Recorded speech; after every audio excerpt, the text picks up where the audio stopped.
recorded.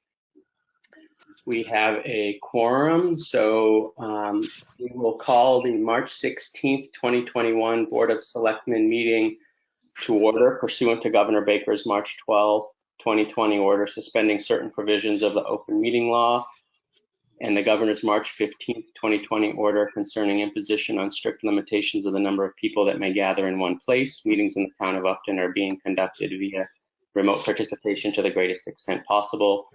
No in-person attendance of members of the public will be permitted, but every effort will be made to ensure that the public can adequately access the proceedings as provided for in the order. So on today's agenda, we have our normal public comment period. We're going to be hearing from the community center presentation. That'll be a little bit later in the agenda. We have to flip the agenda around because of some availability and some conflicts. We're going to review the VFW shared parking agreement, and then the board will have discussions on the North Street property, the Kelly property purchase and sale, 27 James Road 40B project, park bench, park, draft annual town meeting warrant review, and the grant application for the fire department. So with that, I'll open the floor to any member of the public that has any public comment on any topic. Hey, Brett. Mr. Flaherty. We got, as you know, we got the finance committee here to hear the additional comments on the community center project. We posted a meeting. There will be no decisions or discussions from the finance committee other than maybe questions to Mr. Brochu. So I see no need at this point to open a meeting of the finance committee. Okay, if at any point you feel like for some reason there's a need to do that, just interrupt me, raise your hand or what have you, and we'll make sure you can do that. Also, as a piece of information, we are going to be pushing the community center preservation or presentation. I think, Derek, what did he say, until maybe 8 o'clock? There's a conflict with another meeting. That's correct. So the OPM had another meeting at 7. So Jim had stated to me that he thinks that both him and Steve, the OPM, will be here right around 8 p.m. to present. So hopefully we should be able to get through everything else on the agenda by then, and then that can be our last item. Derek's not even laughing at that. Steve's laughing a little. That's it. I think, Steve, you're the only one that got me there. That's good. So next, a lot of items on there. That's wishful thinking. Exactly. It sure is. So why don't we start with the VFW shared parking agreement? So that was included in the agenda on the website. So that is available for folks to review and discuss. I know we had reviewed it previously. I'm assuming that this is the edition, Derek, that has had KP's review, because I believe that that was what Steve was looking for. Is that true? That is correct. So this is the version you see today, has been reviewed by KP. It was sent both to myself and Jim Brochu, who's the Community Center Building Committee. We have now forwarded to the VFW. They have not had a chance to react to this version as of yet. Okay, how significant were the changes to this latest version from the last one that they saw? Nothing significant. As you can see by reviewing this, you'll notice that there is now legalese as it relates to insurance for both parties. We had to have a parking layout so that parking plan is referenced in this agreement. But other than that, everything else has really remained the same. Okay. And this is something that is going to come up, the funding is going to come up at town meeting, right? There's an article, or this will be included in the article for the community center. Is this something that we need to agree to at this point? Obviously, Steve and Maureen will open it up to any questions you might have, or But is there a motion required on this, Derek, or is this more just informational before we go into town meeting? So it's showing informational. One of the articles, as you all know, is to present the shared parking agreement as a standalone article. So, prior to execution of the warrant, which we're probably scheduled to execute the warrant on March 30th, I believe, we'll have to have the boards have a full vote that they support this article and support it moving forward to the annual town meeting. Okay, but I don't know that I think we probably shouldn't do that formally until it's finalized between the VFW and the town, because then we would have to re-vote on any changes. Yeah, I would agree with that. I know Selectman Ratalian had mentioned for an update, and this was the most recent update we had. So, given the fact that Jim Broch was coming in to present the update on the community center, we thought it was appropriate to also talk about the updated parking agreement. Okay. Any questions, Steve, on this one, or anything that folks have questions about? Yeah, there was a few things I saw in the agreement. One of them on the insurance requirements. It makes mention of special events. And at no other point in the document does it mention anything about special events. And it mentions, say, for automotive insurance coverage of $1 million, I believe on automotive. Let me just see where that, yeah, $1 million combined single limit for bodily injury and damages. So I guess I was looking for some clarification. Again, is that based on the special events portion? And there, at no point in the document does it mention a definition for special events. So I'm assuming that that wouldn't occur. And the reason I ask is, as we know, there's a lot of traffic in and out during the cruise nights, and it would not make sense to require anybody to have $1 million or say $2 million blanket on, say, a classic vehicle that's attending a cruise night. So just trying to figure out, again, where it says liability and special events, I kind of wanted some definition on how they're quantifying or clarifying a special event. That was. I think I can attempt to answer both those questions. So as it relates to the requirement for insurance, that is what's required for the VFW to carry, and that's also what is required for the town to carry for an insurance. So it wouldn't necessarily be for the individuals participating in those events. It's just a requirement for each one of the two organizations to carry for insurance. As it relates to the term special event, I think you really make a good point, because up on page 2, I believe it is, they use the term preferred use events. So I think we have to clean up the terminology because it's not consistent throughout the document. So I will certainly bring that back to KP. Yeah, I think that's what I was thinking, was that the intent of that particular sentence, and it just introduced some new language. So that was something that, again, I think we should clean that up. Would make good sense. The only other thing that kind of popped out was when I looked at the layout, it looked like all of the handicap spots were on the municipal side of the parking lot. So I didn't know if there, in the drawing, if that's just a rough draft, if there would be some handicap parking over towards the ball fields. And I'm assuming there's going to be a side entrance to the playground. It's kind of hard to decipher it on the map. So I can't, and this has come up a couple of times where individuals, specifically the Capital Budget Committee, has referenced access to the ball fields. That's private land, so we don't have any control over that portion of this project. So it would really be up to the VFW and others to determine how they want to make access to the ball fields, whether and have even handicap parking on that side. The handicap parking, what you see is on the community center side, is because that's what's required by the Architectural Access Board. So I guess I apologize. I have to defer to the VFW to answer questions as it relates to accessibility issues on their side of the lot. Okay. Yeah, I was Rick, just wondering, Rick, again, if there Chair? was a slide, Can I make a comment? what, playground. minute, Rick, let me finish.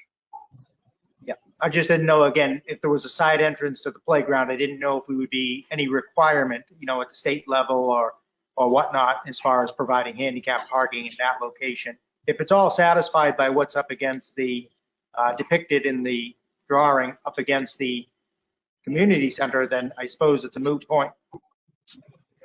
I can follow up on that though, Steve. Rick, do you have information from the VFW regarding their plans for parking? Yes, I did. We had a capital committee meeting and Tom Davidson of the planning committee was there.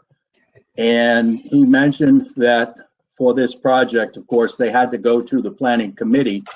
But he also said by law, this project should go in there and make accessibility to the ball fields part of this project. And that was one of the concerns of the planning committee. I'm just a messenger here. The planning committee and Tom Davidson need to get in touch with the respective groups. Okay, great. Mr. Flaherty, go ahead. As I speak as a member of the building committee now, we're in the process of going before conservation and the planning board to get their blessing and meet any requirements that they may have. And just to back up a little bit to your last point, the handicap parking is all right contiguous to the building itself. Great. Any other questions? Maureen, I don't know if you have any questions, or Steve, if there were other questions that you had or comments. No, I think there just has to be a little more work done on this to clarify everything. Okay, you're talking about the things that Steve mentioned. Right. Yeah. Okay. Okay. Steve, anything else? I suppose that's all for now. As far as the preferred, one thing that jumped out to me is, shared parking area was kind of a first come, first served basis. So it looks to me like there's going to be some conflict. There's going to be some times when it's going to be very unclear, although someone has the ability, they have the preferred time and the preferred availability to the lot, it doesn't really say, it basically says anybody can park at any time. It's first come, first served. So, I just see that as a possible conflict. And I guess the only other question was, is the VFW going to have the ability to cone off that area like they normally do to hold their cruise nights? I hate to see too many events going away. We know that the carnival is going to go away. Hate to see something like this come up and it ends up killing off the cruise night as well. So just want to make sure that they still have the ability to cone that area off. I think that's probably one of their only fundraisers that they'll have left. So I guess that would be my concern. So probably the best thing for us to do is represent this as the Board of Selectmen and what we think is in the best interest of the town, and let the folks from the VFW agree or not or put in. So maybe, Steve, the best thing to do is to talk to Sean or whomever at the VFW to make sure that they're comfortable with this contract. I can't imagine that they would sign it if they weren't comfortable with it. If we try to second guess them and what their priorities are about their events and how they hold them and when and what the parking requirements are, it's going to be tough to do that, because we're essentially at that point, making assumptions about their priorities. So, but from a board perspective, is there anything that would cause you not to approve this shared parking agreement as it's written, other than the issue you mentioned around the language? Just because that way there we can sort of be ahead of it. So next time we look at it, it's sort of in a state where we can approve it. Right. As I mentioned the last time, with regard to this, I don't like to incur revolving costs. So, my complaint really about this, or my issue with it, is that we are essentially embarking on, if I run the math out, it's $190,000 in rent payments, or as it's described, lease payments over the course of the contract. So really that would be, my, again, that would be my discrepancy with the contract as it is. Got it. So the amount, it should be a lower amount or zero, or what is your preference? Yeah, again, I think most of this week probably going to overlap into the building process as well. Yeah. Because again, I guess to give you a foreshadow of what I will bring forward later is I've had a lot of people, residents in town, friends, customers, acquaintances that have some serious issues with the way we're moving forward with this project. And their complaint is that it's not moving forward the way it was presented back in November of 19. This was supposed to be a $9.3 million move that wasn't going to disturb the playground. It's at least the way people remember it. And now we're talking about a $12 million or $12.5 million move or build plus $560,000 to move and rebuild the playground. So no matter which way you look at it, we're way over budget on this project. At no point in time were these type of numbers discussed in public, not in my presence anyways. So again, that's what's come to light from where I'm sitting. And again, just getting back to the parking issue just quickly, I only mentioned that as far as we would have the ability to enforce or complain as far as cones being set up. That's why I say it's not so much what the VFW thinks, if they're happy with it, it's just, are we comfortable with the fact that there will be cones set up and that part of the parking lot would be shut off then as far as shared usage on those particular events? It's really the board's interpretation of the board's idea of how that will play out is what I'm kind of asking informally to my colleagues. Yeah, I mean, they can put cones wherever they want, as far as I'm concerned. So I'm not worried about it. Particularly for existing events, right? I mean, we're certainly not going to end up in an adversarial relationship with the VFW over this, right? Like, it's a partnership. They're part of the community. They've been good stewards. We've been good stewards. So, I'm certainly not worried about that. But, one comment I would make is that I'm sure you recognize, Steve, that what we talked about in November when we talked about the costs associated with this, whatever it was a year or so ago, the costs that were presented were the costs as best as they could be estimated at the time. But certainly the costs that they are now weren't presented because they've only evolved over the past year or so. So I think the updated numbers have been in the newspaper. They've been on our website. They've been in several public meetings.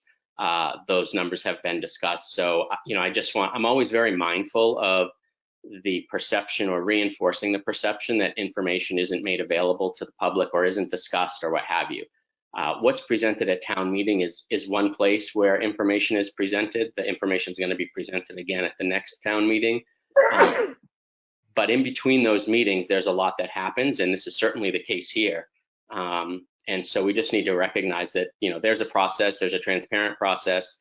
These meetings are all public meetings. We've known about the increased cost for several months now.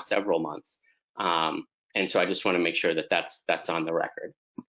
Any other questions about the parking agreement? I'm in favor of approving it once it's clarified. We get everything clarified as far as the contract goes. Yeah. Okay. I mean, we've been, 2 years trying to put this thing together for the community center? Yeah. I think it's time to move it.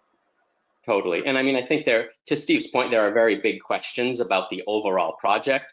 So that's why I think it's good here just to make sure we're good with the parking agreement. And then, Steve, clearly the town's going to have the ability to voice their opinions at the town meeting so people can decide what the priorities are. Mr. Flaherty, I saw your hand up, or your finger. With my building committee hat on again, sir, in an attempt to get as much information out there as possible, because we can't have an open live and in-person meeting at this point in time, there is a site on the town's webpage. It was put there on Wednesday, March 10th. It will be there until March 26th. There's a statement, and there's also an area for requesting public comment. There are, I believe, 25 slides attached to the presentation, and anybody's comments are greatly appreciated, and really the committee wants questions. All questions received we will come up with a way to answer them as we go forward. I believe there's quite a few of them already there that were populated to the committee today. But I know we got a lot of people here, but I don't know. We've tried to publicize this in any place we can. You'll see the signs on the emergency management's message boards, and they're on Facebook, and they're everywhere. But we'd truly like and request people's comments with respect to the community center project. Thank you, Mr. Chair. No, that's a wonderful reminder and public service announcement, right? I mean, people see the highway signs, but it's good to reinforce it here. You know, would it be great if it can get picked up and put in the newspaper just as another way of trying to remind people that the information's out there. It's all publicly available. There's been nothing but transparency on this project, so we just want to make sure that we keep reinforcing that with folks. So, Michelle Sanford has been contacted. There will be an article in the next edition of the Town Crier concerning the project. Awesome. All right, very good. We will move to the discussion of the North Street property. I think we've got some members of various committees here. I don't know, Derek, is there someone that's gonna present this, or do we just want to sort of have a conversation about it? What's the best approach here? So I'll give everyone who's tuning in a background. But before I begin, we have a number of folks that are here to talk about it. They all bring in kind of different facets of the history of this property and how we got to the place we got. So Tracy is here from our assistant assessor from the Board of Assessors office. I see Deb Tater is here, who our treasure collector, who got us to the place that we're in today by acquiring this property. Krista Collins is here from Sudbury Valley Trustees.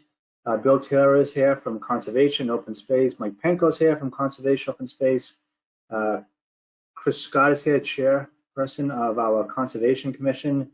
And I miss anybody, I apologize.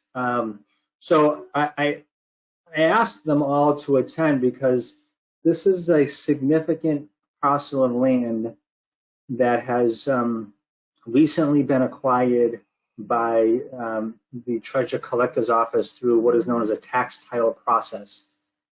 It's a parcel of land on North Street. It's approximately 100 acres of land.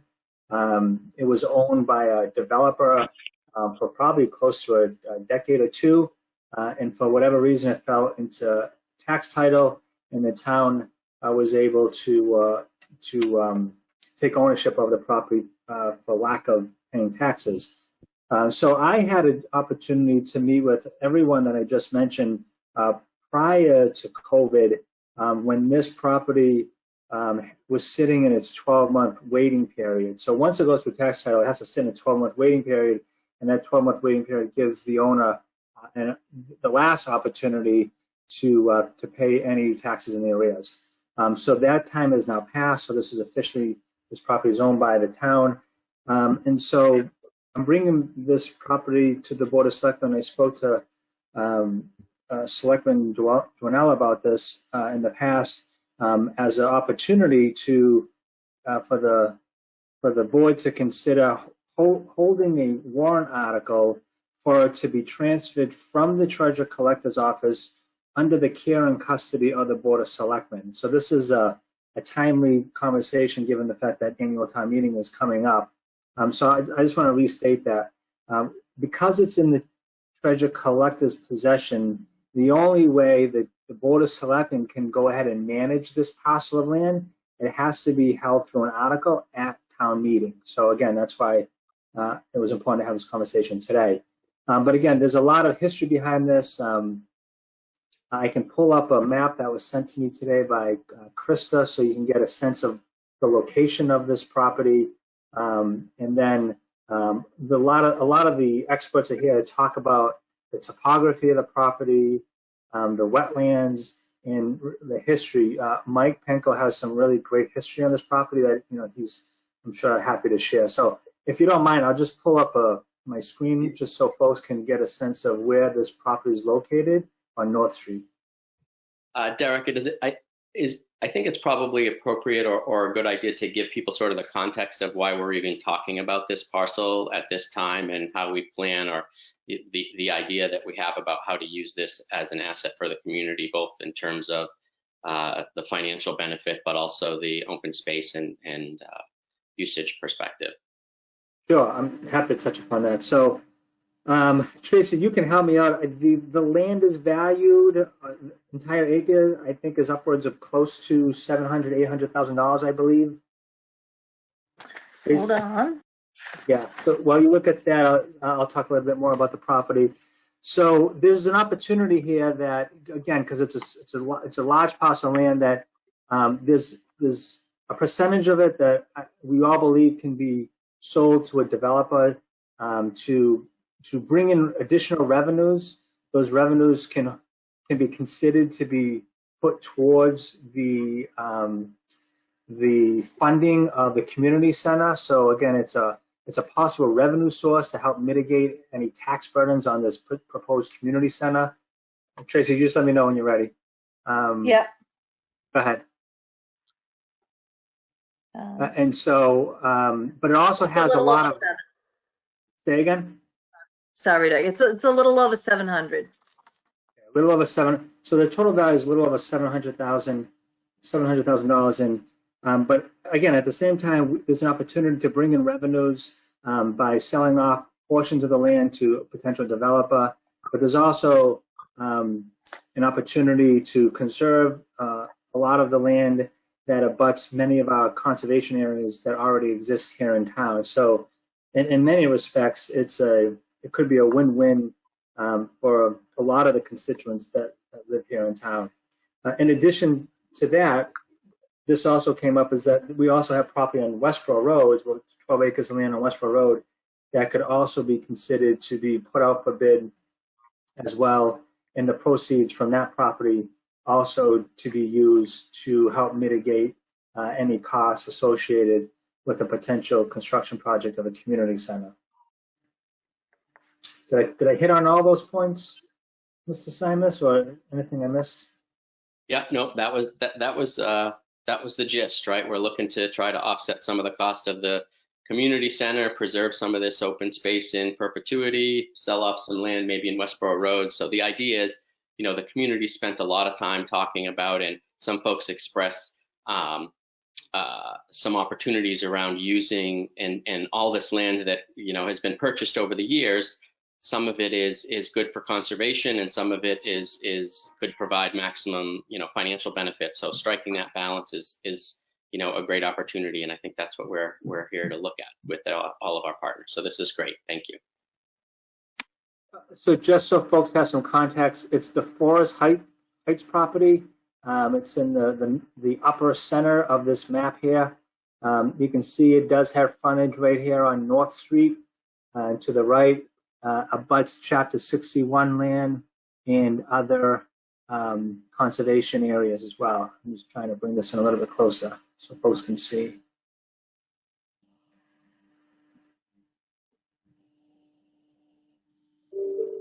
So there is the location of the property, and again, it's approximately 100 acres of land.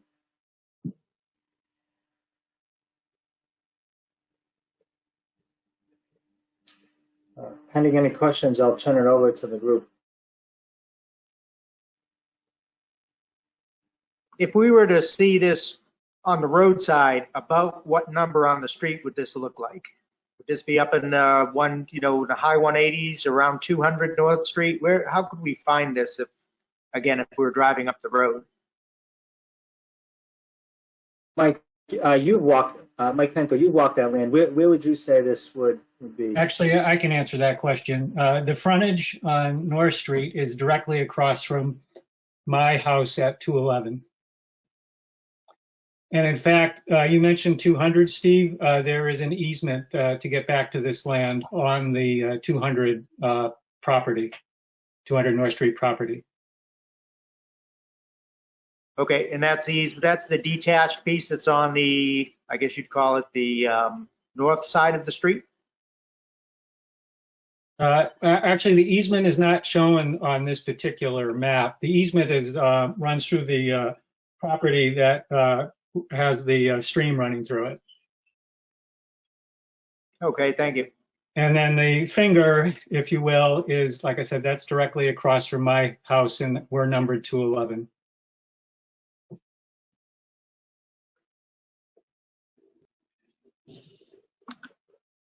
I guess another reference is at the very top. Is you see the Mass Pike there in that picture? It's at the very top of that image. So it's that land that's very, very close up to the pike there. Yeah. Okay. I would just add, Steve, that there is a rough trail that that enters into the property from North Street. Okay. You know, I mean, I think it's a two-piece question, right? Or two parts to the puzzle here. The first part is it makes perfect sense to take this parcel and bring it under the, care and custody of the Board of Selectmen. That's the first part. I think that's an easy one. A few years ago, maybe 4 or 5 years ago, the board had, in fact, I think Tracy helped us with it, which was to take a lot of parcels of land that the town owned at the time, and we put, it was at least half a dozen parcels of land out to auction, along with some other capital property that the town had. And it was a good way to raise some revenue, raise some free cash, and I think from there we ended up moving it over to, a portion of it anyways, to stabilization, I think ultimately is where some of that money ended up going.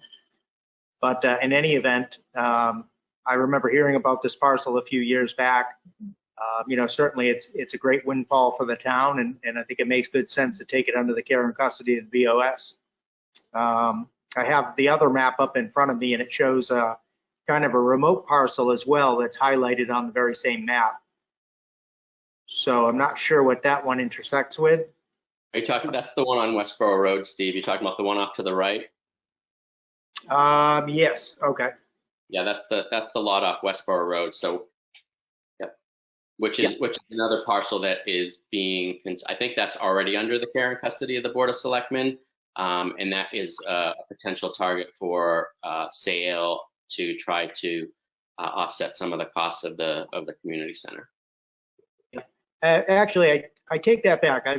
I've got a map in front of me that I was making some notation on, and the parcel I'm talking about is. And I think either Mike Penko or Bill can answer this question. It's under the town of Upton. It's probably about maybe a quarter mile before this parcel, and it looks to be on both sides of the road on North Street. So I guess I'm just trying to find out what is that parcel?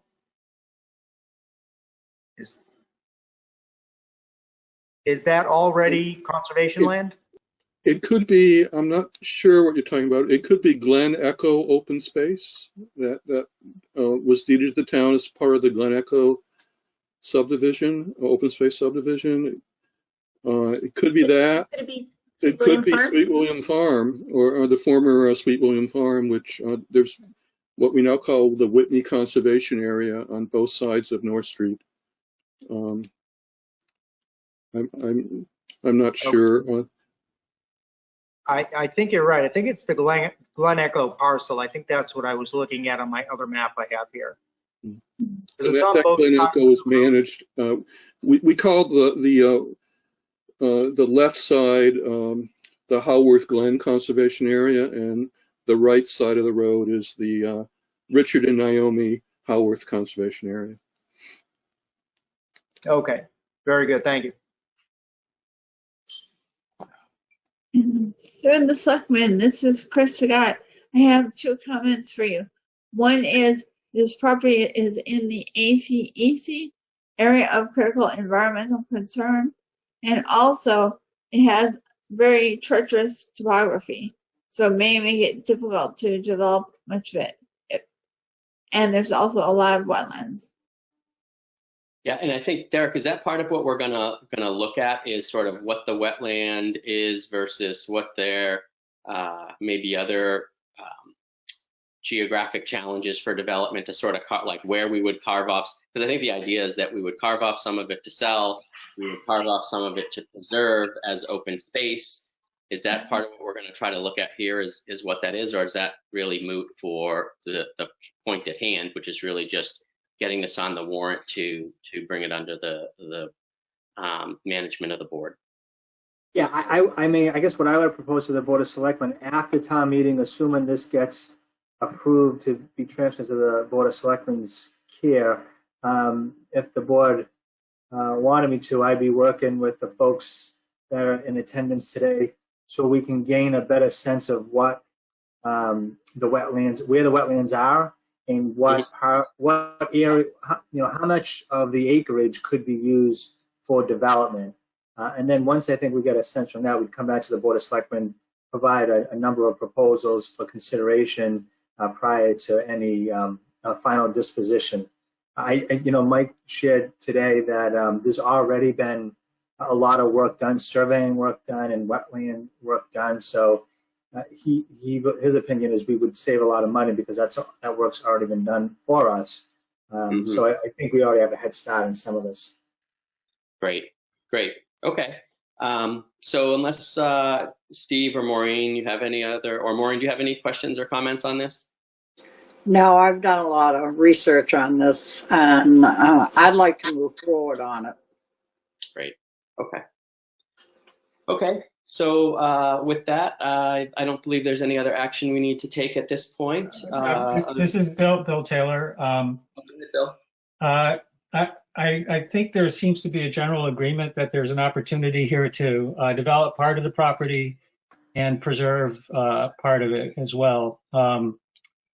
And I was just wondering if it's feasible or preferable to include language in the warrant article that memorializes that desire. Absolutely. I mean, certainly I'm open to that. I think the question is, how do you word it in a way that is somehow binding, right? Because I think we all generally agree, but I'm not sure, do you designate a percent, an area? I don't know how that gets written in, Derek. Do you have any idea how that gets handled? Yeah, that's something that I think I'd like to work with town council on, whether it be written directly into the article itself or have to be written into the motion. But if there's a general consensus that this is the direction we want to head in, I'm happy to work with council on the proper language prior to executing the warrant at the end of this month. Got it. So why don't we, Steve, Maureen, why don't we, if you guys are okay with that, if not, we can talk about it, and then we'll have a motion to add this article to the warrant so that it gets added, and we should be in good shape. I think the only discussion at this point is, do we want to have Derek investigate how we would include something in the warrant that some part of the parcel would be dedicated to open space or preservation. I'm okay with that. I mean, I personally think it muddies the water. I think we'd be much better off it's a very simple administrative matter. I think we're very straightforward to just move it under the care of the Board of Selectmen. We understand that it borders. We understand that, this portion of it, we definitely want to conserve. We do understand that. But to put it in the warrant article, I think creates confusion, and I don't see any need for it. And going one step further, I think we've got to get a good idea of, again, through this work, what part will actually be conserved. And then I don't know, would we need to deed that or survey that and cut that off in the event that we decide to auction off the property? We would do that in advance. So again, I don't think that that's necessary myself, as long as we're all in agreement that we plan on conserving a portion of it. Yeah, I think Bill's point is around memorializing it, right? Because if we all get hit by a bus tomorrow, then there's nothing reflecting this conversation other than this recording, which is certainly good, but I don't know that it would hold anybody accountable. And I agree with that, Brett.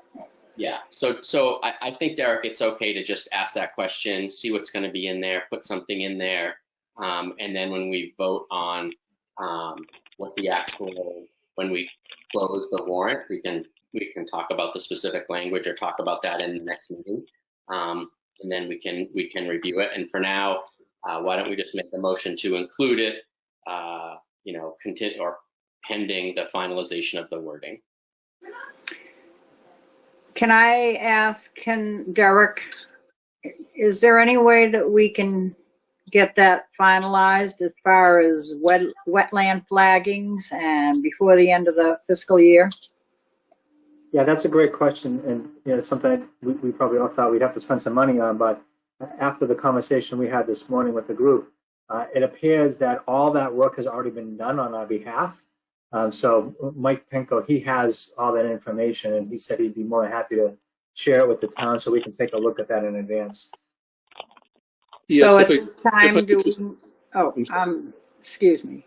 Go ahead, Mike. Well, I just want to amplify that a little bit. There was an old subdivision called Acorn Estates I think in the 90s, and they did delineation work and also a lot of topography work. So we have those plans. We're hoping to get better copies of the plans, but at least we have something to work with. And it's unlikely that the wetlands line will have changed very much, over that period of time.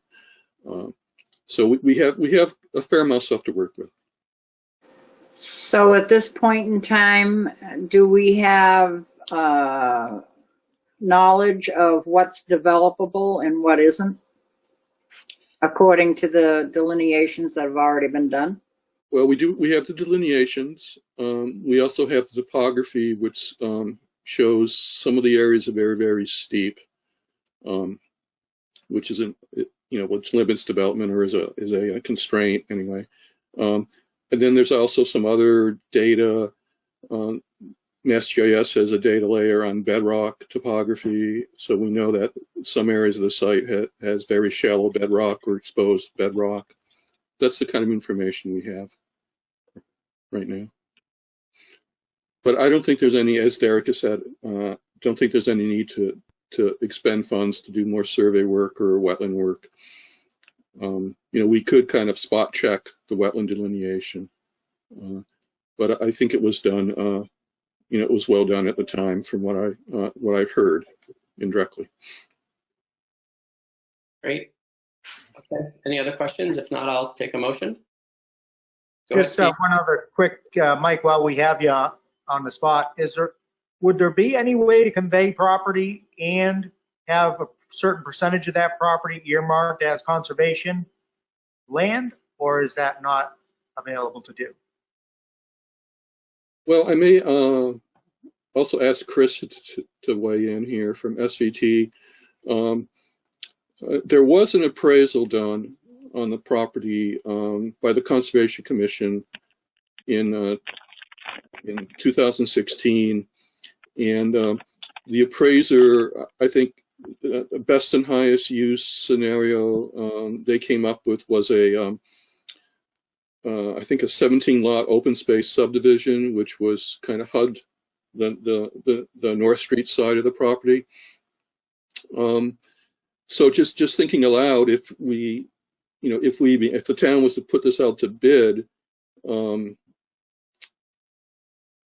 if we retained most of the land, then the developer might not be able to use the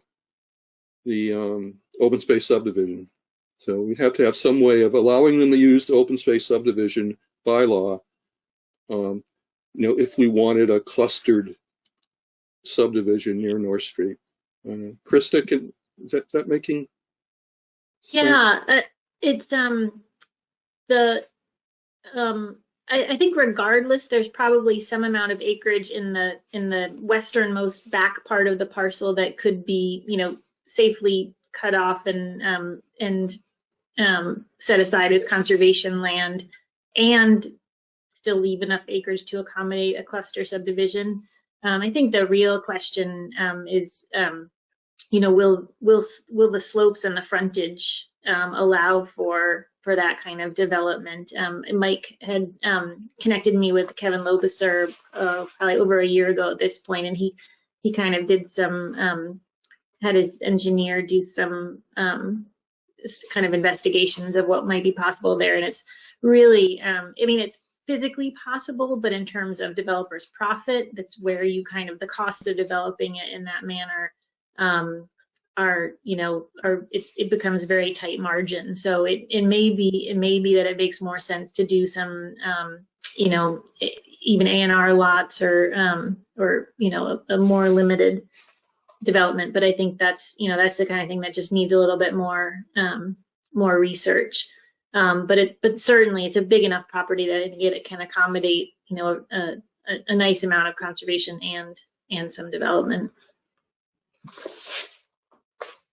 Okay. Anything else, Steve? Nope, I'm all set for now. Thank you. All right, great. I'll take a motion to add this to the warrant. I would make a motion that we take the North Street property and draft a warrant article to take that under the care and custody of the Board of Selectmen from the Treasurer Collector's Office. Stephen Mattelli and I. Second, Maureen Dwinell, aye. Brett Simus, aye. Unanimous action. Next, we have the Kelly property to review the purchase and sale agreement. So this is for the property that was voted on at the special town meeting in November. Derek, is there anything you want to point out in this? Otherwise, Steve, Maureen will go through questions. I don't have anything substantial to point out other than it's a typical purchase and sale agreement. Many of the folks that are here today, we've been meeting every couple of weeks to acquire these properties. It's been a very complex acquisition, but we're moving forward. Surveying work is being conducted now. We expect to close mid-June, assuming everything goes well to this point. Other than that, the P&S is a typical legal document that we've signed in the past. Great.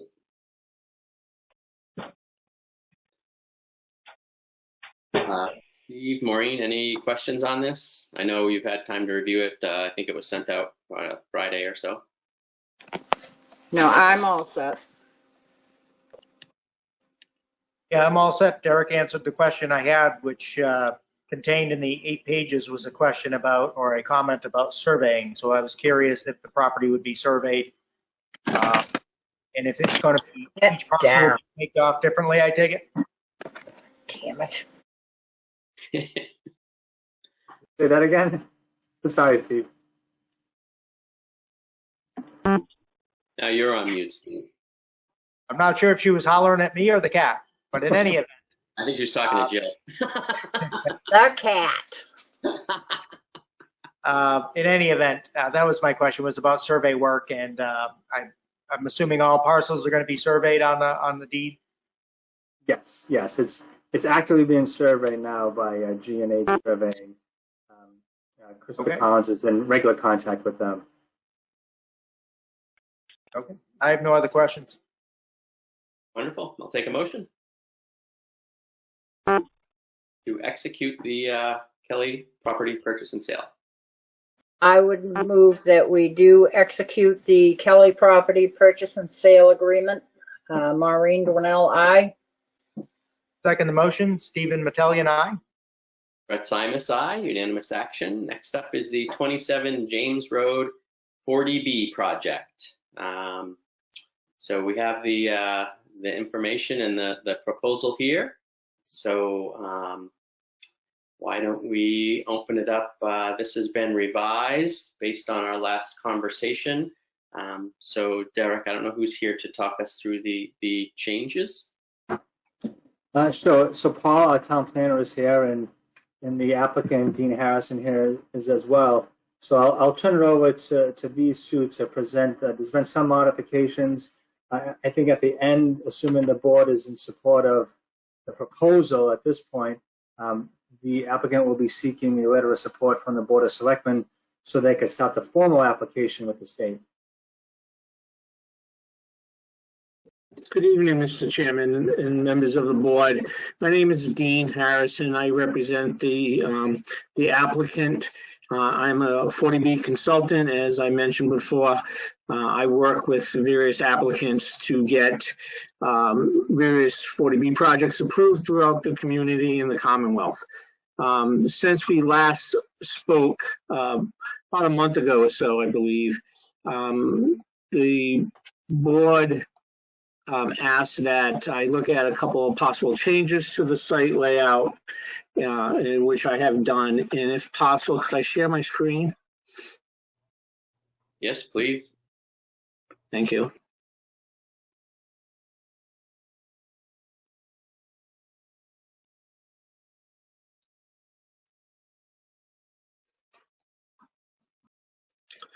Okay, thank you. As we talked last time, we had this property is located as 27 James Road. It's proposed to be developed as 4 total units, 3 3-bedroom units and 1 2-bedroom units. Of the 4 units, 1 would be affordable, and since it would have to be one of the 3-bedroom units. When we presented this last month, we basically had multiple driveways coming out onto James Road, which was not looked upon favorably by the board. So we went back and looked at that, and one of the other items that came up was regarding emergency vehicles access and so forth. So what we did was basically we redesigned it to have one road coming off James Road now, which would be approximately, we're looking to do as a size of a minor road, which I believe under the subdivision regs is 26 feet. We might ask for some relief of that. Most of the times for 40B, we usually do a 20-foot road width of pavement and a foot on each side of a Cape Cod berm, which is more typical of what we used to see, so we might work on that depending on the engineering. But we would build this road to subdivision standards from a construction standpoint, where the pavement, the sub base and so forth would be built to town standards. And then what we did was added basically a cul-de-sac in the middle, which was designed to be able to handle emergency vehicles access and egress in around the property. The driveways themselves, which are off the cul-de-sac and basically the main driveway, would be a typical driveway. This would be set up as a homeowners association, where there would be obviously similar to like a condo association, where there would be common ownership in the common areas, roadways, and so forth. The applicant has not made a decision whether or not to have this possibly be accepted as a public road at some point. We're still looking at that. So at this time, we can't say for sure whether or not we would or would not. I mean, it's a smaller road, smallest actually homeowners association. So it's a possibility that it could or could not be. So that's really the changes from last time. The overall design of the units, we still have individual wells. It is a shared leaching system, and due to the Title V nitrogen loading calculation requirements, that's how we came up with the total number of units and bedrooms. I'll stop there at this point, just so if anybody on the board has any comments. Yeah, I don't recall us commenting on the number of driveways, but that may have come from Paul. So, Paul, do you want to sort of talk us through your conversations and perspective on this? Sure. Thank you, Mr. Chair. Yeah, that was I think the safety issue did come up at the last meeting, but I know one of the criteria the state looks at when they are, and part of the rationale and the basis they use for these is to not so much make it a green development, but to limit the amount of development in impervious surface. And having 4 individual driveways, that just in a pretty small lot, it just seems like that would, that might go against the character of the neighborhood a little bit. So I think this design is a bit more in keeping with what is kind of already on the ground here. And so in that sense, I think the combining the driveways into one access is an improvement over the last design. Great. Steve, Maureen, what questions do you have for the applicant? That was part of the questions that I had the last time, was the accessibility to have safety equipment, but it seems like it's being taken care of, which is good. Yeah, I mean, I think I would think would go to the, I don't know who looks at these things, right? But you have to be able to get a truck through there, a fire truck through there, and sometimes having those centers in those circles creates a problem depending upon what you put there. But that's a separate conversation from this one. I think at this point it's really just a question of, is the board, are we willing to sign a letter of support for this 40B development in that location based on this general design. So I've talked with Derek about this. It makes me uncomfortable to think that you can go into any neighborhood that has a lot with a few acres and people can carve it up and put a 40B, essentially development, into a neighborhood. I don't understand the law enough to know whether that's something that's sustainable. It feels like a difficult precedent for us to set. You can go into any residential neighborhood and knock down a house and put up 4. But if that's the law, that's the law, and I'm being told that that's the way it's written. So as much as that surprises me, I don't know that we can rewrite that. So with that, I don't know if there are other questions. That's just my comment and observation of this proposal. Yes, I do have one quick question, and then I will make a comment about the project. The question is, I see the 4 proposed houses on the property. What are you proposing the square footage of the homes to be? That's still up in the air, but roughly, approximately right now, it's about, I would say, 1,500 square feet. They could be a little bigger. I haven't got the full design in yet from the applicant. They're working with the engineers, obviously. I've seen typical 3 bedrooms range from 1,500 over 2,000. But at this time, from my look at the project, we're looking at approximately 1,500. We do need, I mean, as I just explained a little bit on the process, and I know the chairman, was concerned about starting a precedent here. Each 40B, which is submitted to the Zoning Board of Appeals, is looked upon as an individual project. Just because one 40B is approved, it does not set a precedent where everything that 40B got, the next 40B can get plus more. It's not like under your typical subdivision rules, which is very thorough and very detailed, that there is flexibility in the 40B development just because each site is looked at itself. That's why each site gets an individual site approval letter, where the state reviews the appropriateness of the site to the surrounding neighborhood. So while this might fit in here, it might not fit into another neighborhood where each lot was only, a 1/4 acre or, you know, a house was, an abandoned house is on a half acre. So each house or each development is looked upon differently under the 40B. And until a town or community gets to their 10% or has a approved housing production plan, you do leave yourself wide open for larger developments, and less control over the process. That is factual. That has been proven for the past 30 years. But there is ways to obviously work with the state to come up with a housing production plan with making progress towards it, so you have more control over these types of developments. So yeah, I think just like to make. Can I ask a question? Please, Maureen.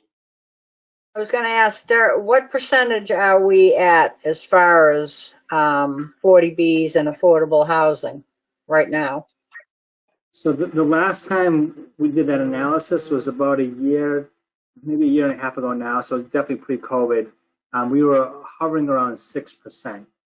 But, you know, that may have changed. There's been a lot of construction, as you know, up at the Pulte project. Right. And now the new construction over on Hopkinton Road, which is, I think, is 13 residential units. So I would imagine, given the new construction, that it's south of 6% at this point.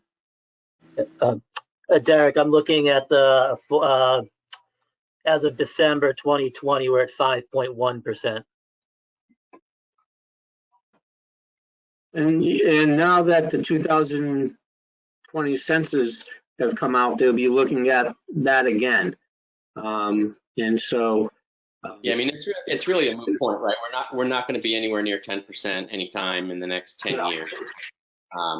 That's not going to help us at any point. You know, I would go ahead, Steve. I know you had a question and comment. Go ahead. Yeah, just a comment, really more so. I would echo your thoughts, Brett. I think that to go into basically a rural neighborhood where it's 2 acre zoning, this parcel's 2.6 acres. It's a nice country road. It's a dead end.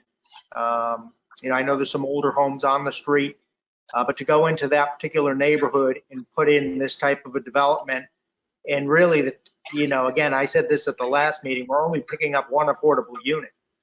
You know, it's not that we're not moving the metric at all, you know, per se.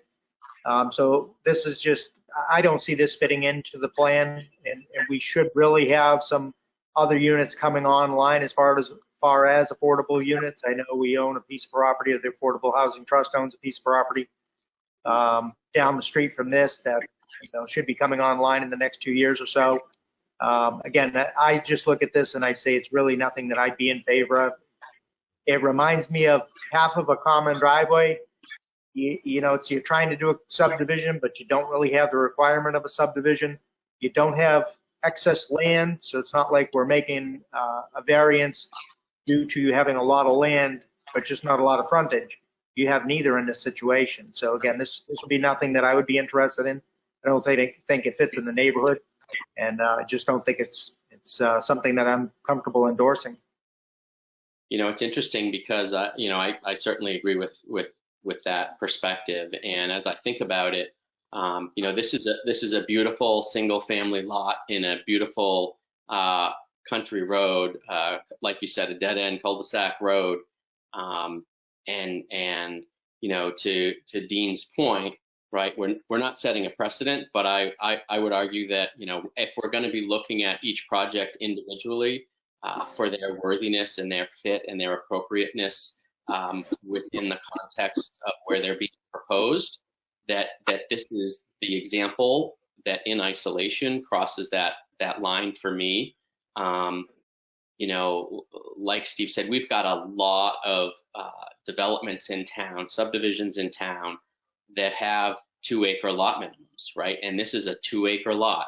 And so if one of those houses, you know, if there's, God forbid, a fire, the house burns down, somebody says, hey, you know what, instead of rebuilding this house, I'm going to put in 4 houses because they did that over on James Lane or James Road. So, you know, it doesn't seem like it's a fit for that neighborhood. And I don't know what else to say about it.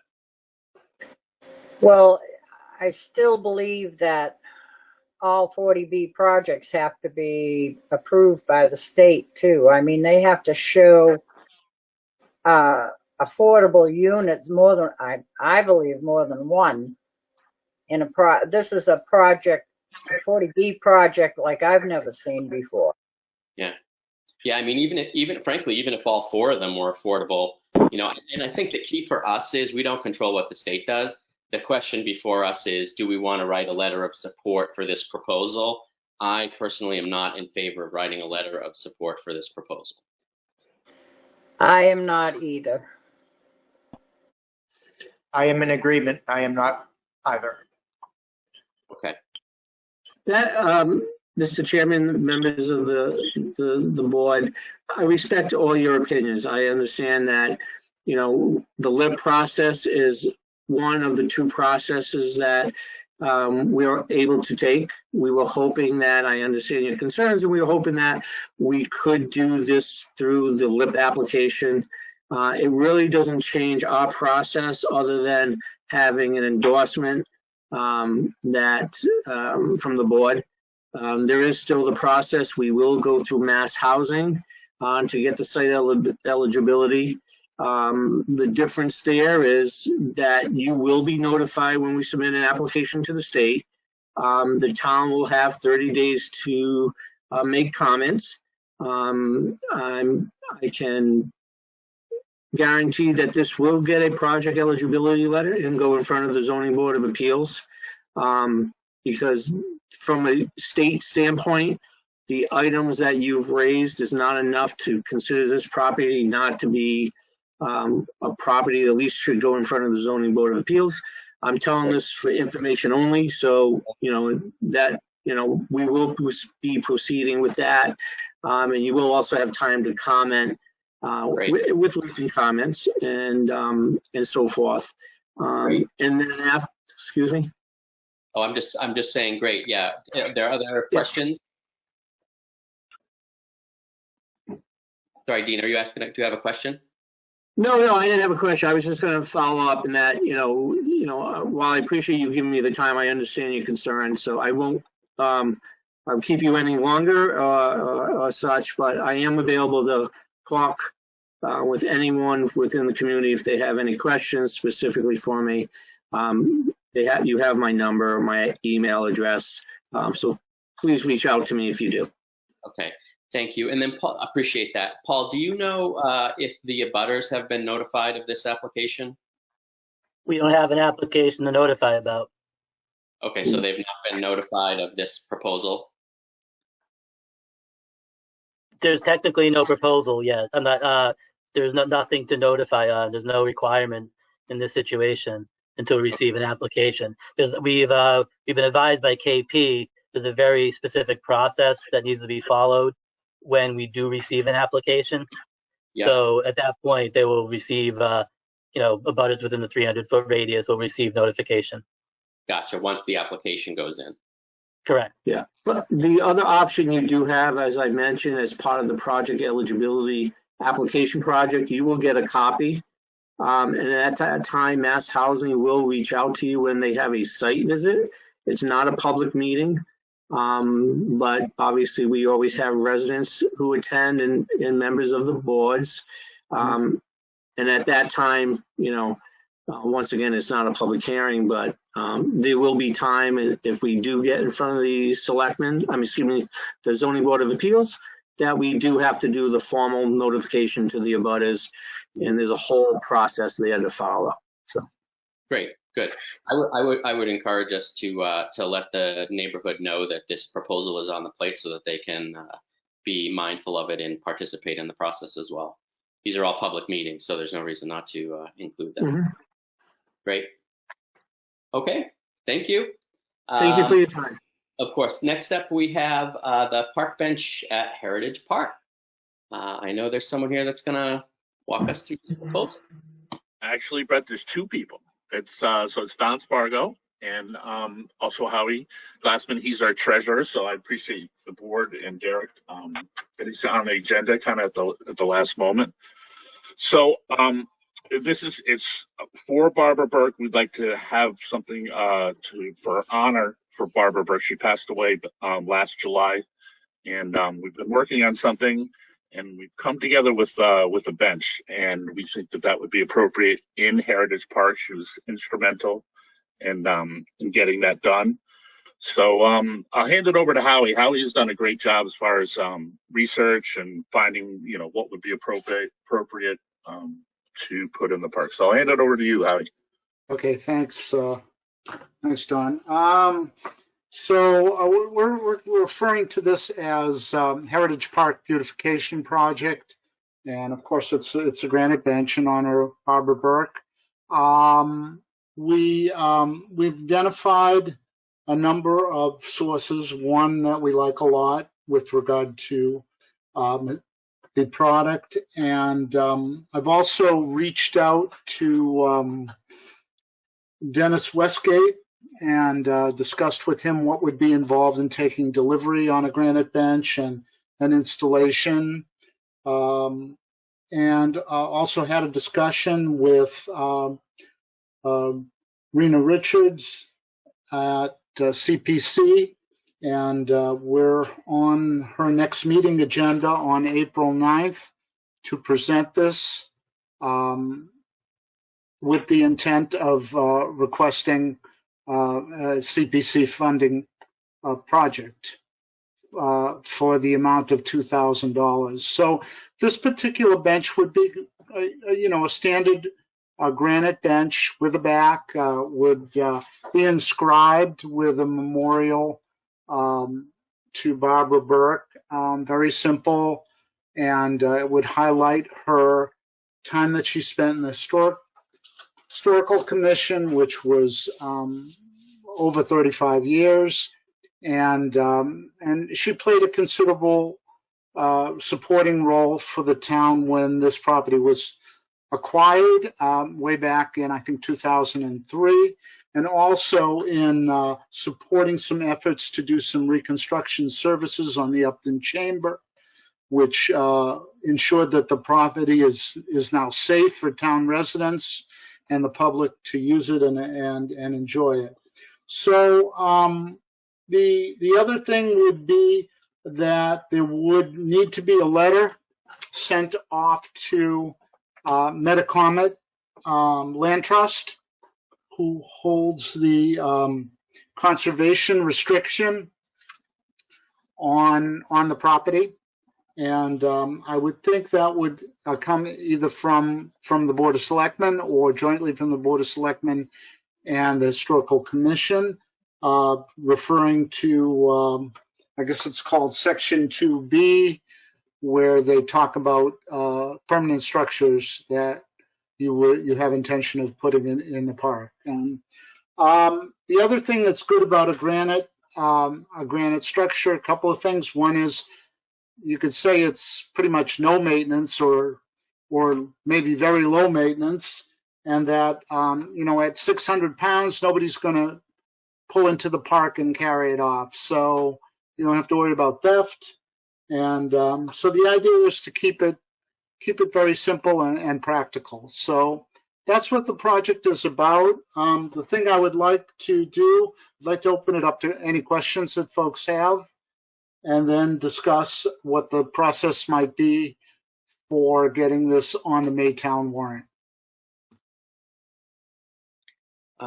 Yeah, I mean, this is great. Obviously, Mrs. Burke had a lot to do over many, many years with a lot of projects. So this is a nice way to memorialize some of the work that she's done and the role she's played for the town. So, certainly, I think we're all I'm very supportive of this and putting it onto the warrant.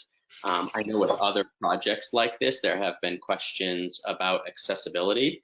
And I know that area is relatively flat, so it could be a non-issue, but we were looking at putting a bench in, or a citizen came and was looking to put a bench in at the boat ramp to Pratt Pond, and they, needed to get approval from the building inspector. So I would just, encourage you to go through whatever the right process is to make sure that you don't end up having to move the bench or, put tape around the bench or something to that effect. But this is That's a good suggestion. Yeah, that's a good point. Okay. Is Is there anything else that you feel hasn't been covered, or areas that? And I bring that up because we've seen that happen with much larger projects. So go ahead, Steve. All right. Do either one of you gentlemen have an idea of where on the property are you planning on installing the bench? And also over the weekend, I took a walk around the property. There is also already a bench there overlooking the water. So this particular bench is a different design than the bench that's currently there. So I didn't know if you planned on putting it nearby or closer to the kiosk, or what were your thoughts on that? Yeah, so we haven't decided on that. If someone would like to, we can take recommendations from folks, but we haven't decided on the exact location. Okay. What do you think, Al? I am in support of the article. Barbara Burke actually was my librarian, as many people probably already know. She was my librarian back in elementary school. I knew her way back then, and of course, through town government, I saw her on many occasions at different town events. So, yeah, she was a staple in town for, I don't want to guess how many years. Great. All right. Well, Maureen, if you don't have any questions, or do you have questions? What are your questions? And we'll take a motion unless there's any other discussion that folks want to have. No, I'm in full support of doing this. Great. Okay, I'll take a motion. I would make a motion that we support the memorial granite bench in honor of Barbara Burke at the Heritage Park. Maureen Dwinell, aye. And we need a motion. I think we need a motion to put it on the warrant. Sorry. Oh, I'm sorry. I will change the motion to put it on the warrant. For the memorial granite bench in honor of Barbara Burke at Heritage Park. Okay. Maureen Dwinell, aye. Second the motion, Stephen Metellian, aye. Brett Simus, aye. Unanimous action. Thank you, folks. Appreciate all the work on and how. Thank you very much. Great. We appreciate it. Thanks again. Of course. Thank you. And I would think we at Town Hall can take care of the verbiage of the warrant article. I don't think either of these two gentlemen would need to do that, correct? No, I'll draft up the article. Again, I know that these two folks are going to be going to CPC to work with them, and I'll officially talk to Rena, assuming CPC is going to support this, and then I'll work with both Howard and Don to work with Metacomet to get their approval to place this bench. Okay, thanks, Derek. Thank you, Derek. All right. Thank you. Thanks, everyone. Thank you. We have Mr. Brochu and his partners in the Finance Committee all waiting very patiently, so thank you. We do have one quick item, which is Chief DeFranzo is here seeking approval for a firefighter safety equipment grant, which should not take very much time. So with that, Chief DeFranzo, I'll hand it over to you so you can walk us through this. All right, Mr. Chairman, thank you. I actually have two grants that I need you to accept. The first one being an emergency management performance grant. This grant we usually apply and receive every year. This year, the grant totaled $2,700. The match for that, we always use the funds that we spend on the reverse 911 system. So again, it's no real cost to the community or the town. We're kind of recouping some monies back from the reverse 911 expense. We get this through the emergency management performance grant. So the grant this year, we thought we'd put towards the purchase of a large scale monitor to go along with our Blue Beam software product that we purchased, which will help us to better view and see some of the blueprint plans that we get. As we know, sometimes reading them on a laptop or even some of the larger screens on PCs, you lose some detail. So I put in for a larger screen to be able to view some of these blueprints. So that's the first one. The second one, which has not been awarded yet, it's still in the queue. It's from the Executive Office of Public Safety through the Department of Fire Services. an equipment grant for fire departments. That one totaled $12,500. That one we put in for a request to purchase our own mask fit testing machine. Mask fit testing is something that we have to do annually anyway with our SCBAs, which is our breathing apparatus that we use for entering burning structures or other hazardous environments. Historically, we've either had to use a dealership's device and have them come out and do the testing, or borrow the equipment from another community. So this was a great opportunity for us to get our own machine. This machine will also allow us to do N95s. So we can make sure that our people are properly fit once we can get back to properly testing for N95s again someday. We'll make sure that we can do all of that as well. So those are the two different grants that I need to have you as the Board of Selectmen accept and approve, so that when I go to expend these funds, Mr. Costa has all the proper documentation to support getting all the reimbursements that he needs. So that's what I need. Two motions, one for the Emergency Management Performance Grant, and then the other one for the Executive Office of Public Safety Department of Fire Services Grant. Perfect. Sounds great. As always, you guys do a lot of work, and particularly you and the department chief. So thank you. These are always great things to go after. And anything we can do to offset expenses of the taxpayers and improve services to the town and the tools and equipment of the fire department's always great. So thanks for that. Steve, Maureen, any questions? Just want to thank the chief for all the hard work he does. We appreciate all these grants to offset costs for the town. Thank you. It is a little bit of work to put these together, manage them, and keep it all moving, but it's a team effort here, so I have a lot of help. Yep, same thing. I would echo those thoughts. Good job. I take it that $2,700 match, so the total cost then of that particular monitor is $5,400. Is that right? No, the monitor will be somewhere in the $2,700 range. So if I can get two of them, I'll get two of them, but we just need to put the right monies up to make sure we get it right. So the maximum I can spend is $2,700, I believe, but I can get you that detail. I apologize. I'm a little confused this evening. So. Okay. I can motion the first one. I make a motion to authorize Chief DeFranzo to apply for a grant in the amount of $2,700 for a large video touchscreen monitor available from the EMPG, and to authorize and spend it as such. If I could make a friendly amendment to that, it would be to accept the Emergency Management Performance Grant in the amount of $2,700. We've already gotten the grant. I need you to approve it so that I can get this off to Derek for his ink on the paperwork so we can get moving. But we've already gotten it. I just need you to approve. Okay, excellent. Then I would make a motion to amend that to accept the grant. Stephen Mattellian, aye. Second, Maureen Dwinell, aye. Brett Simus, aye. Unanimous action. Thank you. Yep. And then the other one is from the Executive Office of Public Safety and Security, and that's the one that you haven't received but need to apply for. Yeah. So I've applied for it. If maybe you guys can make a motion that says if the grant should be awarded, we approve the a receipt of the grant should it be awarded, something along those lines. Perfect. Great. That was, I think, Steve's question. So great. Okay. I think I had them switched. I had the two grants switched. Okay. So I would make a motion to authorize Chief DeFranzo to apply for a grant for a respirator test fit machine through the Executive Office of Public Safety and the DFS, and the amount of $12,500. And if the grant is approved, I would authorize him to accept the grant and therefore spend the money. Stephen Mattellian, aye. Second, Maureen Dwinell, aye.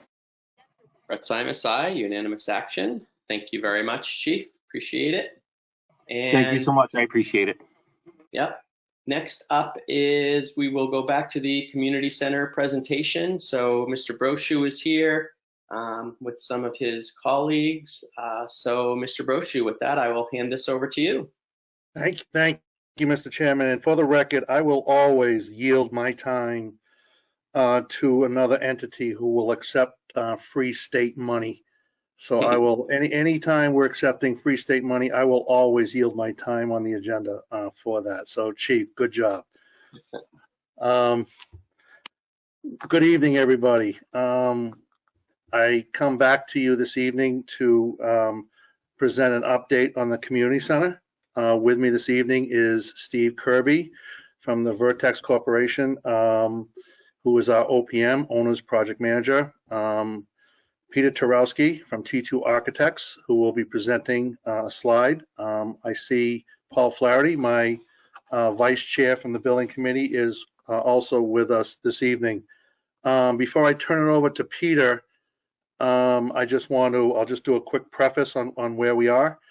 The scope of work for the community center, as far as appearance and layout, really hasn't changed much with respect to the building.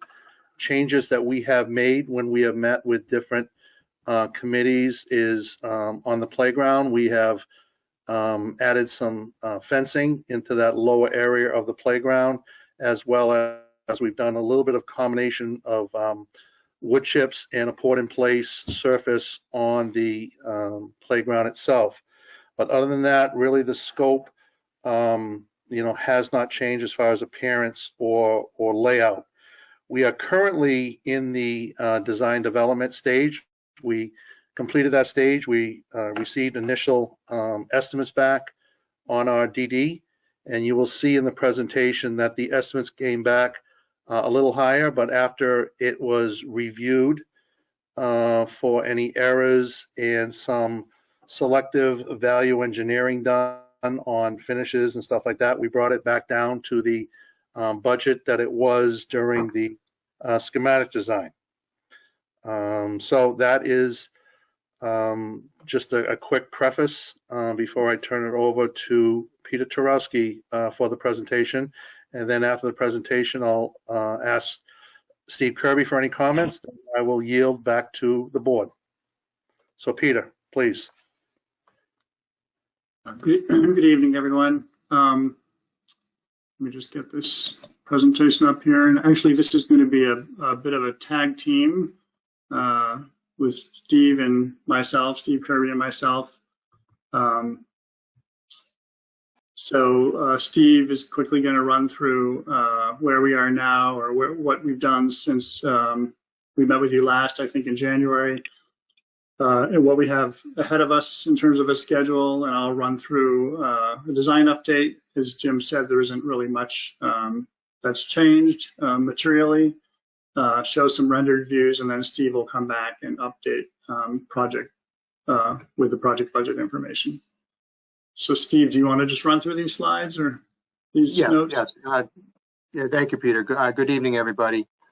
We just wanted to sort of show where we've been recently since the last time we met, which was the multi-board workshop beginning of January, and where we're heading up until the annual town meeting. And I won't read every single one of these, but I'll sort of go through a little bit of high level. But as you can see, we've had quite a few meetings on a weekly basis since January, sometimes one after another, sometimes a couple meetings a day. But, we met with the library trustees, we've met with the COA board, we've met with CPC on a couple of different occasions in regard to the playground and the reimbursement for the playground portion of the project. We've met with capital budget on a number of different occasions. We've had a pre-permit meeting with both the planning board and the conservation commission. Obviously, we've had multiple building committee meetings.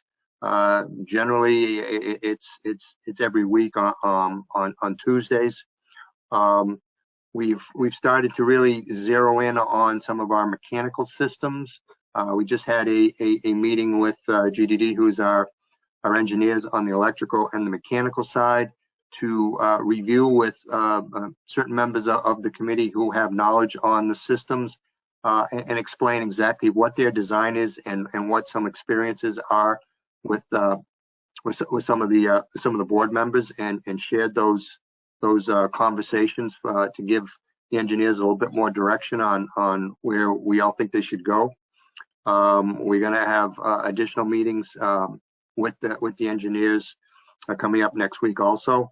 The permit applications were submitted to Planning Board and Conservation Commission. And on a forward-going basis, we've got an informal meeting with the Planning Board coming up on the 23rd of this month. We're looking to have another multi-board workshop towards the end of the month. Probably inviting the Select Board and a number of other boards similar to what we had in January. We're going to be proceeding on with meetings with the Building Commissioner, a follow-up meeting with the Fire Department. Again, CPC has set up their hearing for the 7th of April.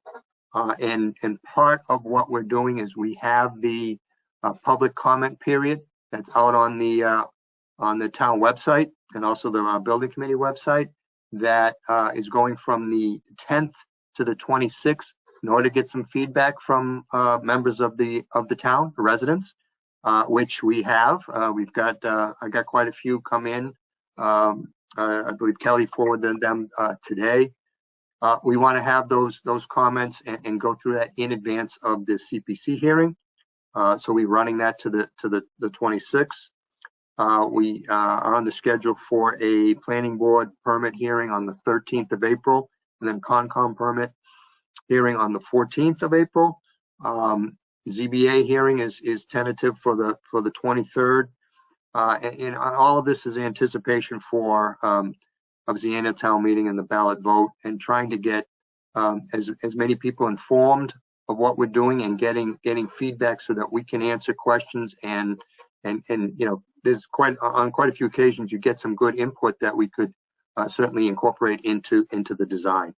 But you know, we've had a lot of work and we've got a lot of work ahead of us before May. Thank you, Peter.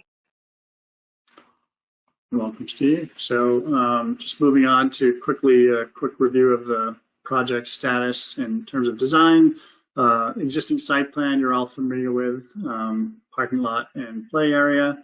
This is the proposed site plan that has been developed a little further since we met with you last in January.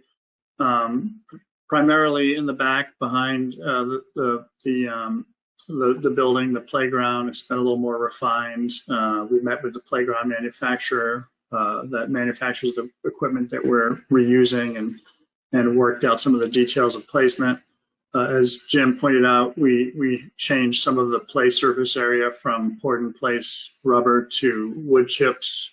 And then we fenced more of the play area, including the nature play area, and also this whole back area up to just before the service area of the building. 3 curb cuts along Milford Street and 85 shared parking spaces altogether, with a dedicated entrance here, a main entrance here, and a separate entrance for the COA. Which you see here in the plan. So this is really the primary entrance that would have restrooms right in the vestibule handy.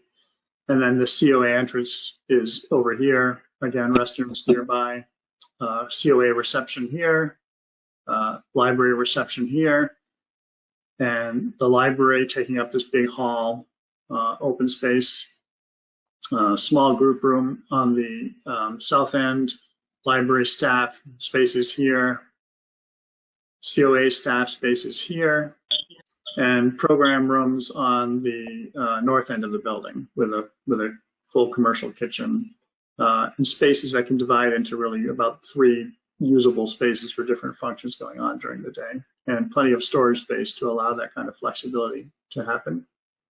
We do have 2 stairs leading up to attic space. The attic space is mostly, it is all mechanical space and also some extra storage space. There's no basement here because of the ledge on the site. We have some outdoor areas, a patio to the west of the building, off the library, and a patio to the south of the building that we'll show you renderings of. So this is a view coming into the driveway from Milford Street, just along the edge of the building. The service area is over to the right of the building. This is the great room or the multi-purpose room here. COA spaces here, the lounge, and the main entrance here with the covered entrance. Materials are a combination of red cedar, painted clapboard, and stone base for durability. An asphalt shingle roof, although we are going to carry a bid alternative for metal roof. This is a bird's eye view from the southeast, looking back toward that main library entrance, handicap parking spaces close to the building here, overlooking the play area, the rearranged existing play equipment, and the nature play area nestled down here in the trees. Dedicated parking space for the COA van. Just a closer in view of the playground and bird's eye from the northeast, looking down at the playground, and the difference, showing the difference between the play service area here being the wood chips with accessible rubber mats, and then the poured in place rubber under all of these fixed pieces. And part of the determination to do that was because the poured in place rubber gets its most abuse around swings where feet drag on the surface. So we thought we'd circumvent that problem by providing this alternative material here.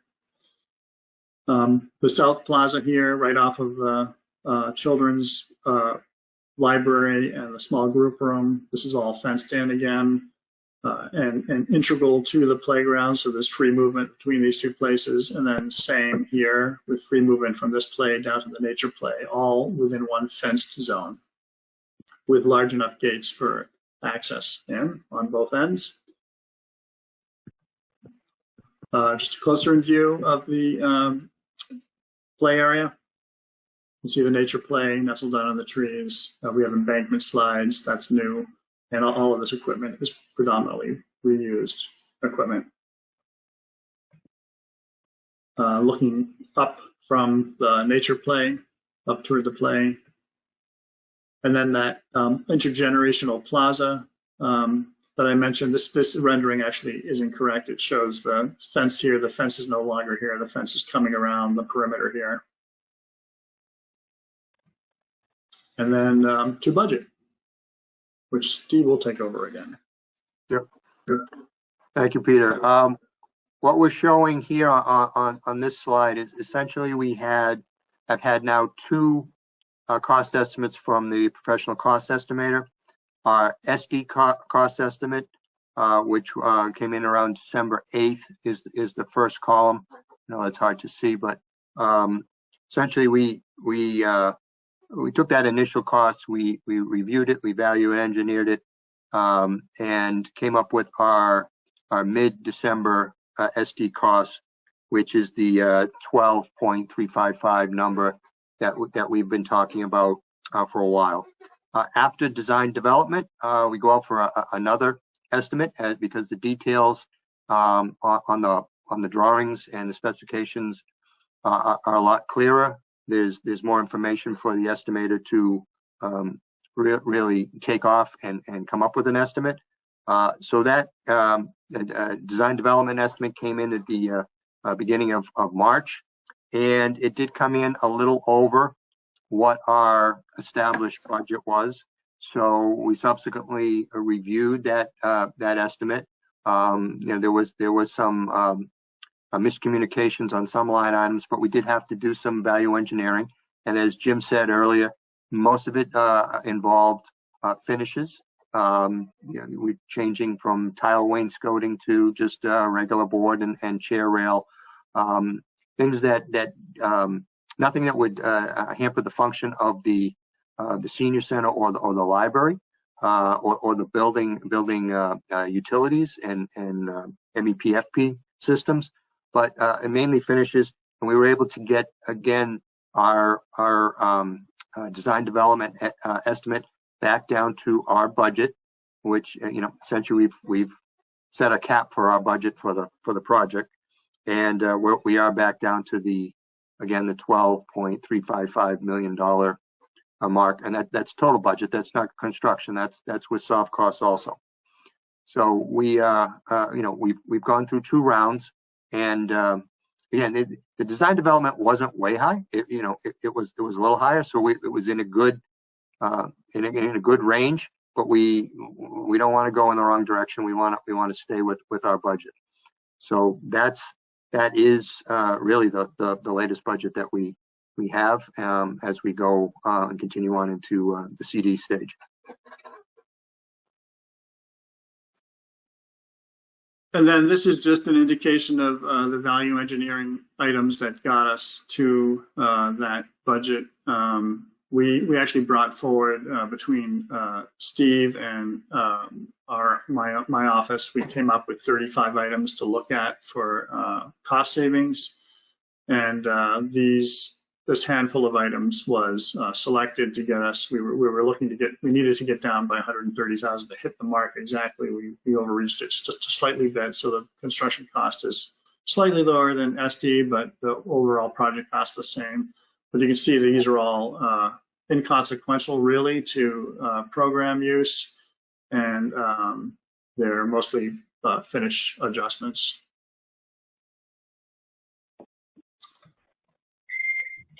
So we'll open up to questions, and I can go back to any slides if anyone would like to talk about anything in particular in the slide. Okay, thank you. Steve, anything else before I yield back to the chair? No, I'm good. Thank you, Jim. Okay. Yep. And again, we are, again, just to recap, the design really hasn't changed much. We have made some, we're again currently looking at, MEP design with certain members of the committee. We made some changes within the playground area. We are currently into the public comment period, which has been posted, and actually we've received quite a few comments, and quite frankly, I've enjoyed reading them. With that said, I will yield back to the chair. Thank you, Mr. Brochu. Appreciate it. Obviously, a tremendous amount of work has gone into this. It really is a great looking building.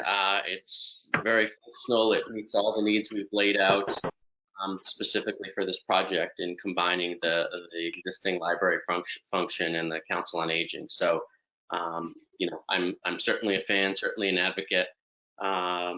And I don't have any other observations other than to say it looks good, and it continues to look better and better the more refined it becomes. So thanks for that. It's just a beautiful building, a lovely play area for the children. We've worked out the parking, so I think it's a lot of great progress. And it's just us doing everything we can to get the information to folks so that they can make an informed decision about what their priorities are. But certainly we've done everything we can do to understand what the vision is and what the actual project is. Great. Steve, Maureen, any questions, feedback for Mr. Brochu? No, just that they've done an awesome job on this. It's a beautiful, beautiful building. I think we've covered all the bases. I suppose he's getting back. Oh, sorry, Maureen, go ahead. Did you have something else you wanted to add? You muted. I think she's good. Okay. If you could just go back to the playground slide again. And I'd ask if you could take this presentation, could you email this to us so we'd have a better idea to take a look and really absorb the numbers and come forward with any other questions we may have. You said in one of the pictures that the fencing had been moved. So is the fencing now encompassing the common area at the very bottom of that particular picture? Yes, Steve, you'll see on the right, Peter, bring up the plane you just had, the overhead view of the playground, the one you just had, Peter. Oh, okay. Keep going. That one right there, stop right there. You'll see the dotted line, Steve, around the nature play area. That's what we added. I mean, that was initially not fenced off, and there was a little back and forth, with respect to some people wanted it fenced off for security reasons. Some people say, you know, again, I think I said it before, you know, a nature play area, everybody wants to be one in the trees. Why are we going to fence it off? But again, the consensus was to fence it off for security reasons. So that was added. I think he's asking about specifically the pavilion area, the intergenerational space, and there was that double along the west side of the building. That fence does continue around that radius. Okay, Yeah, I'm sorry. I see that. I think I see that. It continues all along there.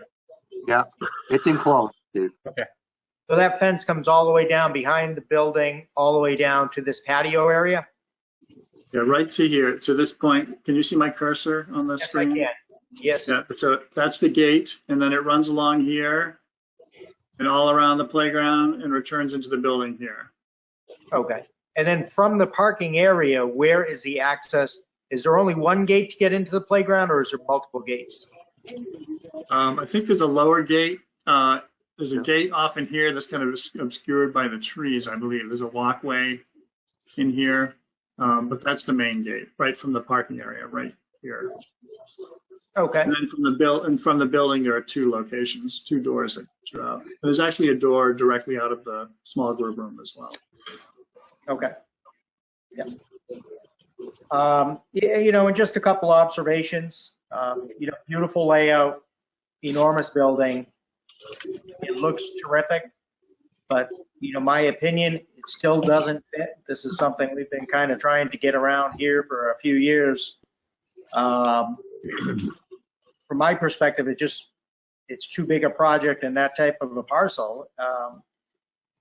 But one step further than that, and something I just want to make sure I share with my fellow board members and the building committee. I mentioned this earlier, but of course you may not have been online.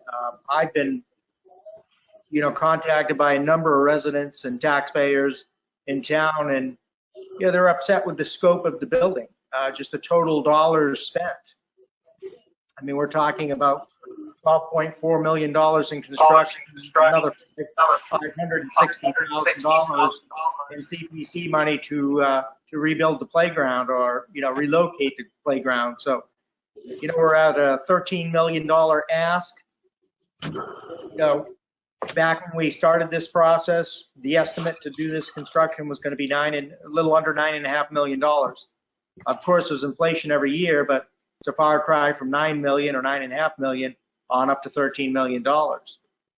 So, you know, and the only other question, that would be a general comment. The only other question I had was, what is the plan and the cost analysis to get sewer onto the property? And would we end up bringing that over the bridge from the 3 Main Street or 3 Milford Street area, and would we dead end that on 140, or would we just bring that onto the property?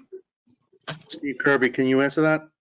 Yeah, that's correct. The plan is to pick it up in front of Holy Angels where it stops now. And I believe, well, there'll be a new sewer manhole in the street because it has to change direction. And I think there's actually 2 because of the curve in the road.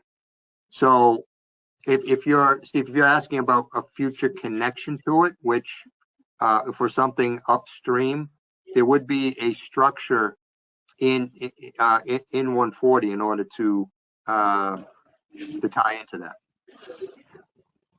Okay, very good. And is the cost associated with that, that cost to bring that sewer and water onto the property, is that contained in your building cost estimate?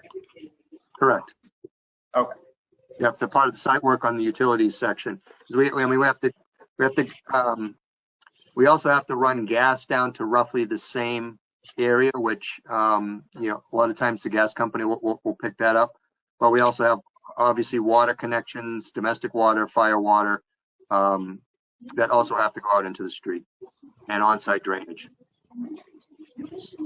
Okay. Very good. Thank you. And Mr. Chairman, if I may just respond, yes, I think there was a question made. Yes, we will send this presentation, you know, to the board, so you can look at it, because I know it's difficult to kind of look at it on the screen. So yes, we will be presenting it too. And again, individuals that I've been speaking to many individuals, in town here, and there is a lot of excitement, for this project. And, with respect to the views of this project, you'll see, in our cover sheet, we worked with the Historical Society and the Historical Commission on the existing structure that was on that building. So we're again on that property, I should say. So we're again trying to keep, the character and the look of Upton on that property. So, we're trying to maintain, the character of Upton, with this building. If I just add one more quick little thing, I know a lot has been mentioned about, making, how we making this green friendly, and we have reviewed PVs, for it. And I have found, when you try to make something green friendly, sometimes the return on investment just isn't there. But what we are doing, again, we are doing rain barrels, and I never thought I'd say this, but we are programming on our property in the parking lot an electric car charging station, on the property, because I don't know if Mr. Flaherty or myself are going to see this someday, but I think electric cars are going to be in the future. So, we are, I'm proud to say that this will be the first car charging station, in Upton probably. But again, we are, truly thinking out of the box and trying to, program items within this project to make it very unique and very special. So, thank you. Mr. Simus. Please, Mr. Flaherty, go ahead. We had talked earlier about opening this up to any members of the Finance Committee. Before I do that, I'd like to point out that we're not just building a library here. We're building two buildings. We're getting a new senior center and a new library. We're coming from the building that was a hand-me-down from the hat factory, and basically a hand-me-down from the church. Yeah, we spent some money on it, but you got to keep in mind that there's still a few people around that remember when the library was now where the town manager's office is. So we've moved along. We're now there. People don't understand and don't want to realize what the demand is for the library and for the senior center. And without getting into it, Janice and Matthew can attest to that. But at this point, if with your permission, Mr. Simus, I'd like to ask anyone from the Finance Committee if they have any questions for Mr. Brochu or Steve Kirby or Peter Turowski, the architect. Happy to open the floor to the Finance Committee. I'll let you run the questions, Paul. Well, who's first here? Can I just ask one quick question? So you may, Mr. Byrne. Selectman Battalion mentioned something about a 9.3 construction cost. I thought I saw on that sheet that the construction is 9.9. So when Steve, when you were talking about the 9.3, was that total construction? So it's now 12.3 versus 9.3, or were you talking construction at construction? No, I'm talking total cost of the project. When it was presented to the taxpayers back in November of 19, that was the number that was promoted at the meeting. Okay. Total cost of the project. And yeah, the other. Steve, you want to roll back to that slide that shows the costs? Now we're talking about a reference, Paul, back to the 2019 meeting. And I know, but these are the numbers right here that we're talking about today. Right, I understand. Yeah, no, I saw the 9.9 on the left, and when everyone's been saying that the construction cost is 9.3, so that doesn't seem like a large increase for 2 or 3 years later, but the 12.3 is. But I guess my other question is the difference between the two is soft cost. So if we're going to see the presentation, I'll see those numbers there. But does 20% soft cost make sense for a project this size? Yes. Go ahead, Rule of Steve. thumb, yes. Great. 20 to 25%.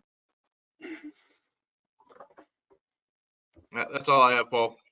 All right, and, Nick?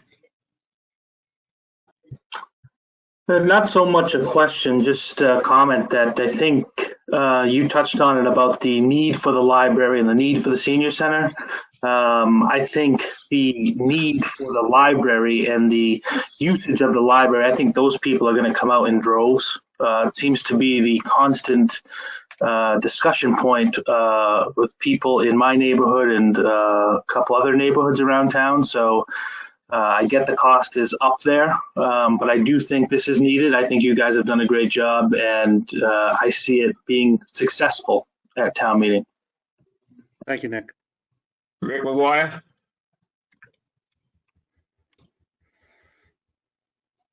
At this point, really not much of a comment other than you have to get through. I've heard the same comment that Steve brought up from our citizenry, concerned about the fact that when it was brought to their attention to spend the design money, it was in the 9 million range, and it's now up at 12 point whatever 3 plus. So anyway, the net result is the citizenry sees that as a large increase of nearly 50%. So there's going to be resistance out there, although it's a beautiful building. It's still a work in progress. And again, let me repeat, Jim Brochu, before you came in, I gave the spiel that there is a period of comment that closes March 26th. As you alluded to, we have several comments already. If anybody is interested, go to the town's website, and on the front page, the links are there for you to go to the presentation and ask your questions, submit it in the proper form, and they will be answered. So.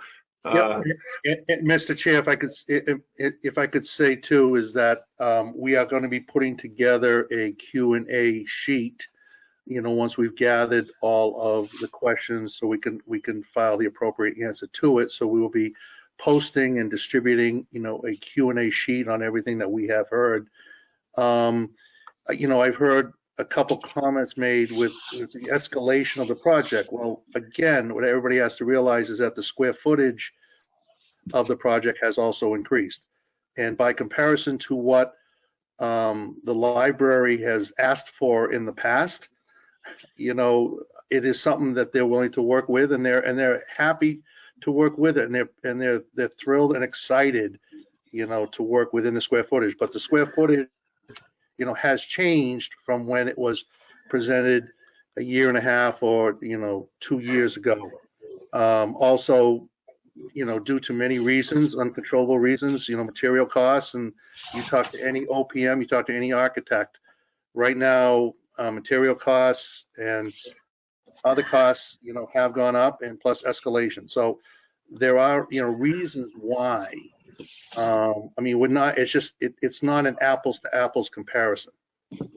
So I just, want to make that, perfectly clear. Really, it is not an apples to apples, comparison.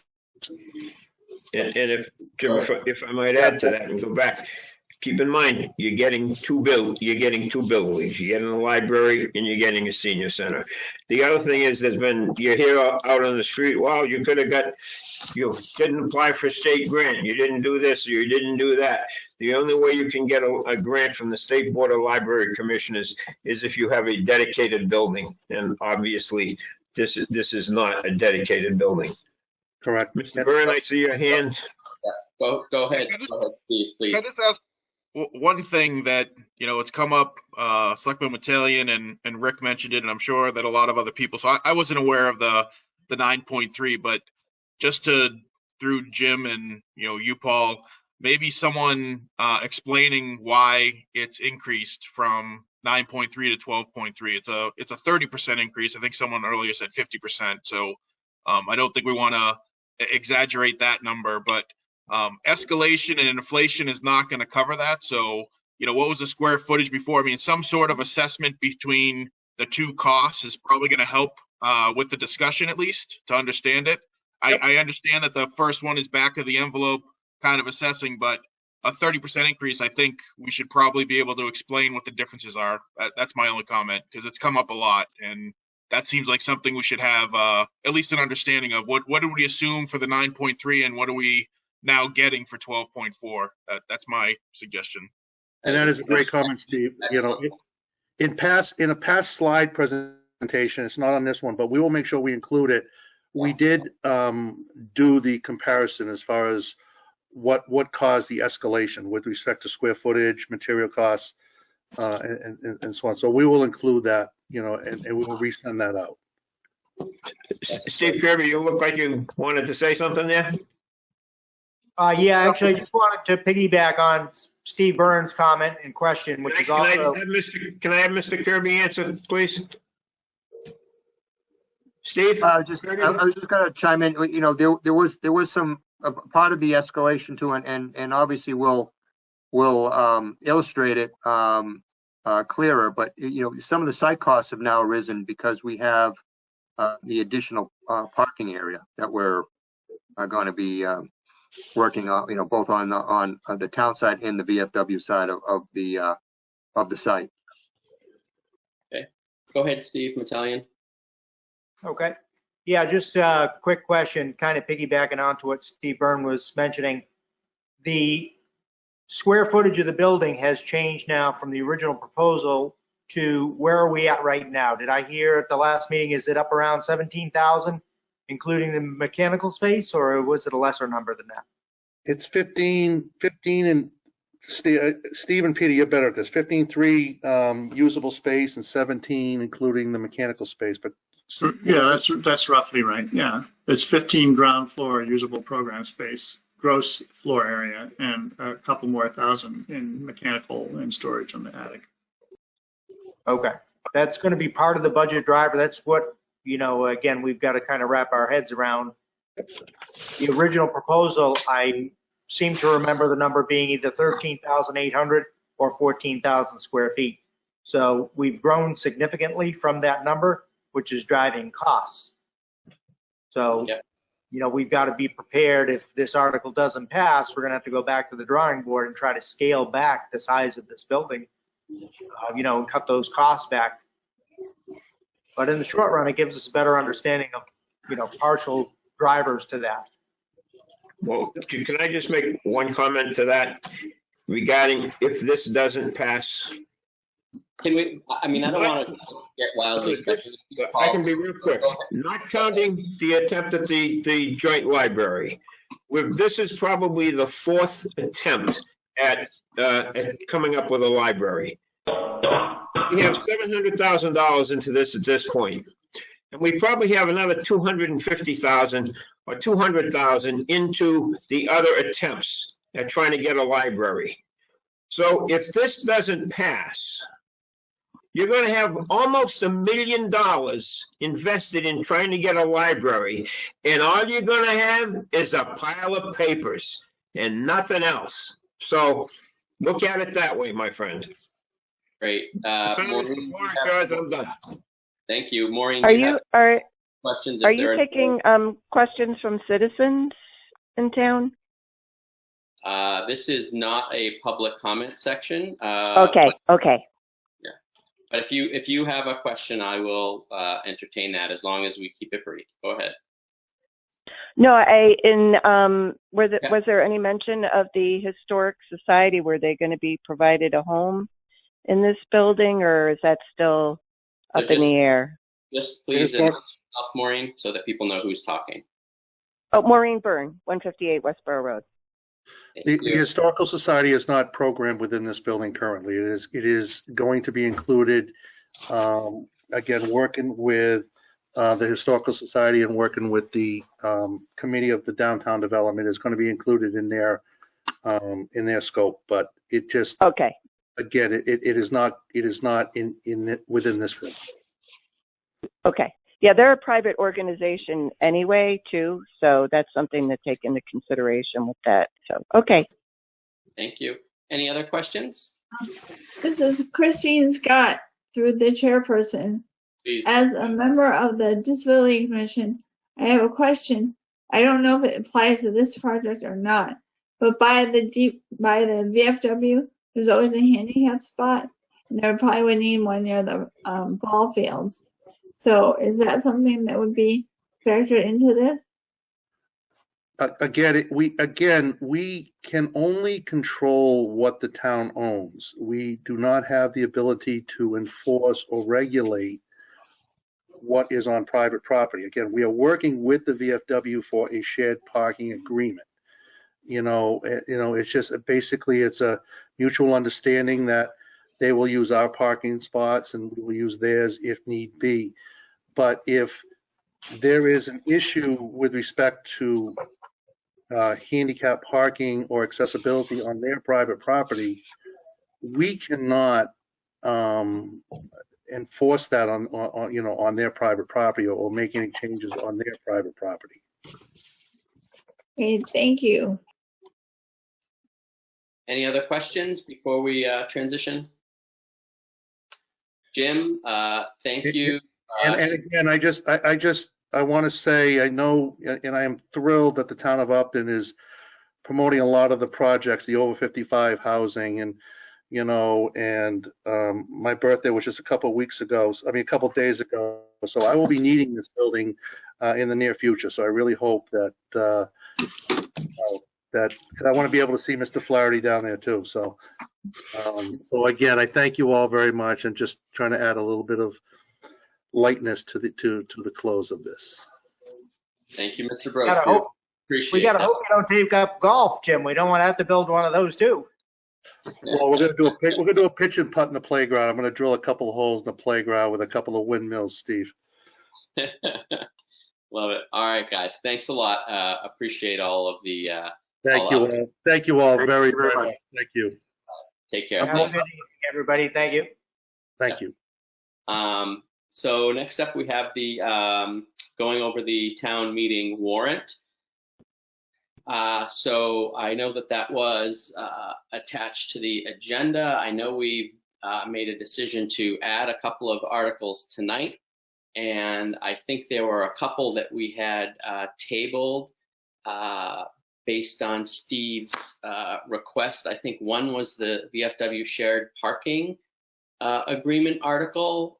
So that's probably the first one we should discuss.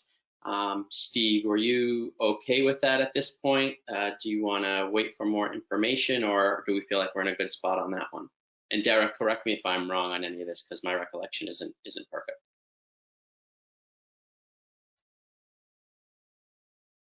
The only thing I'll add before any comments are made is that just this evening we learned that the VFW, although they've reviewed the shared parking agreement, they've had their insurance provider review the shared parking agreement. However, they won't be able to have their attorney review it until sometime in the early part of April. So I don't know how much more information you will need prior to executing the warrant, but I just want you to know in advance that if we were to execute the warrant on March 30th, we don't believe we'll have the VFW's council's feedback at that time. Okay. Do you foresee that being some of the obviously the parameters within the contract, but do you think it's the money portion of it, or do you think it's the insurance portion? I just wonder what would be their sticking points. Honestly, I don't know what council would say after they review it. I don't think the funding issue will be problematic, because that's really not in the purview of a legal review. That is more of an agreement between the VFW and the town itself. The insurance company, I think, have already weighed in on it, and they just wanted to learn more about whether or not the town was going to provide the same level of umbrella insurance, which of course we already do. So I can work directly with the insurance provider on clearing up any of those questions. But I don't know what other items, the town council will be looking for other than protecting the rights of the VFW itself, making sure that those protections are in place. Okay. I mean, I would recommend we wait until all the final reviews are done before we approve the article. Yeah. Derek, what is the latest we can execute the warrant? I believe we have to post the warrant 10 days. Kelly, is it 10 days, 7 days in advance of the Seven days in advance of the town meeting. Okay. We could theoretically go up until towards the end of April. Historically, we've tried to execute no later than April 1st to give forewarning to our residents that the warrant has been posted, and so that they can go ahead and do their work. We want to be able to get it in the newspapers and get it out on the website in its final form. Like I'm reticent to push it out much beyond the end of March, particularly if we're not sure we're going to get any information from them. I don't want to be, waiting with bated breath to have one little piece of this wrapped up before we approve it. I don't know what you guys think, but that's just my inclination. Well, we can approve it. I mean, it just goes on the warrant. You can always withdraw, and if the senior center doesn't pass, it becomes a moot point anyways. Yeah, and we always modify the wording of these things as well. So between the time we execute the warrant and the town meeting, there's always minor adjustments to these things. So, I don't know that that's going to be a barrier. Yeah. I mean, it was really the special, I think the wording, I don't have it up in front of me, but I think the question I had was the special events section of the agreement. Yeah. Again, just making sure that we have understanding if that meant something different than just a typographical error. Exactly. That was really, something that just raised the flag in my mind. No, totally. They definitely got to fix that. I mean, I think that was just the point. It's a typo. But, and I made a note is the term they use is preferred events versus special events. Yeah. I just pulled it up, and I believe they have it as special events, which is the only time that it's mentioned in the document. Under the event listing, they title it preferred events. I think it's page 2. No, it's under insurance at the very bottom of page 4. Probably maybe 10 lines up from the bottom. Liability and special events. So I just didn't know what their definition of a special event was, which is where it brought in all those $1 million and $2 million coverages.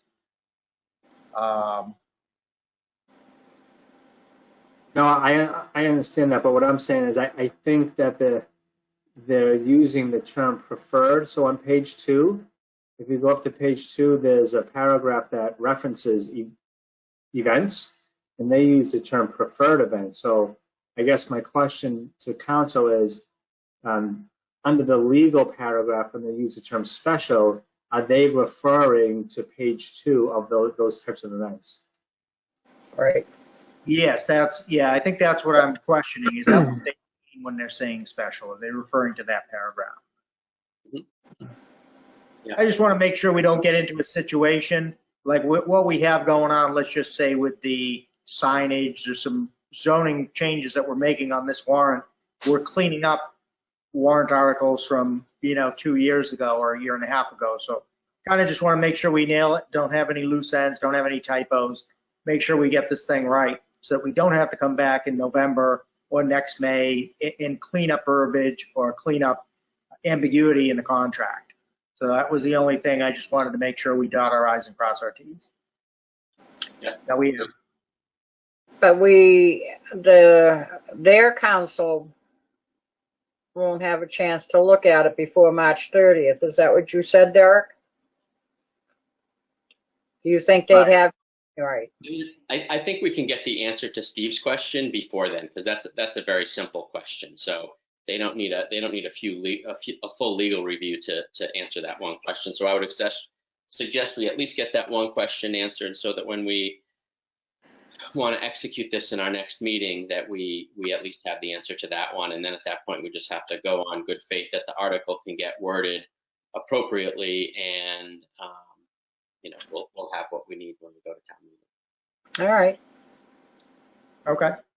What other articles did we need to go over, Derek? I feel like there were 2 or 3 that we sort of held out on that we wanted more information on, but I don't have that list in front of me. Steve, do you know were there other ones you had questions on? I know snow and ice, we always have to wait till we get the final bill. Yeah, snow and ice, we have to wait. There's something else that arose as I reviewed this earlier today, and that is Article 25, which is the accepting of Azalea Lane. Yeah. I went through some notes, and I believe that was Article 36 back in June 9th of 2020. And if memory serves me, I think we signed those deeds. I think as a board, I think all 3 of us signed those deeds. So I think this is an article that we can actually withdraw. Derek, I see you. I can answer that. So Steve, you are 100% accurate. This was an article that went to town meeting in May. This was the Board of Selectmen signed the Mylars and executed the appropriate deeds.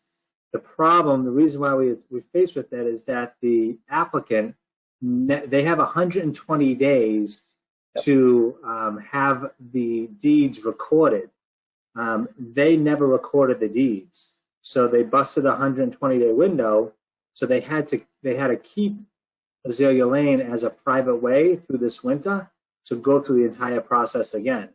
So they petitioned the town once again to accept it as a public way.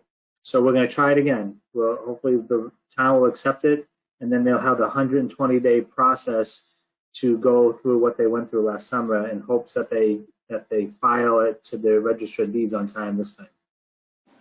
Okay. All right. So that 120-day window, obviously, that's the ability of we could no longer accept it at that point in time. Right. Right. By statute, it has to be recorded with the registrar, but within the 120-day window. Okay. Other questions? That's a good. Oh, Sandy's got one. Go ahead, Sandy.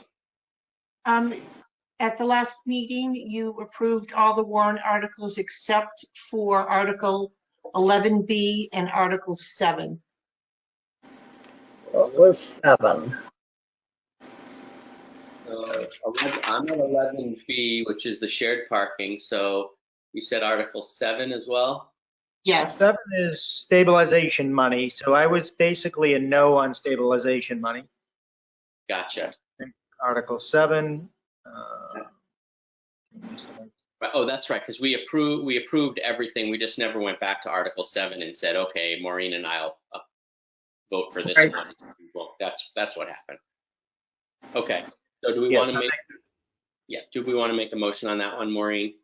Yes, I will make a motion to accept Article 7 for the annual town meeting. Maureen Dwinell, aye. Stephen Metellian, nay. Brett Simus, aye. Majority action. And then those were the only 2. So, okay.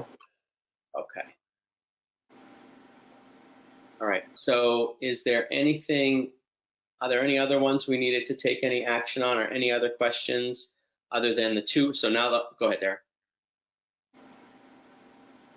No, whenever you have a chance, I just want to bring one issue. Yeah, no, I was just going to recap. So it's the 2 articles we added tonight, plus the shared parking one. Those are the only sort of 3 open articles. Everything else is settled in here. Is that right, Derek? The one I did want to bring up, there's been some breaking news. I talked to Dennis Westgate.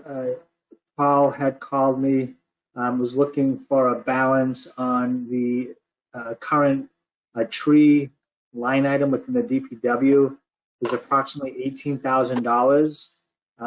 So we believe that we can, I think it's scheduled in 2 weeks, to remedy the tree issue over on Walnut Street. And if the board agrees, we would recommend that we could potentially withdraw Article 18, the $25,000 for tree work throughout the town. That's great. So they can basically do it with they can do it with this year's money.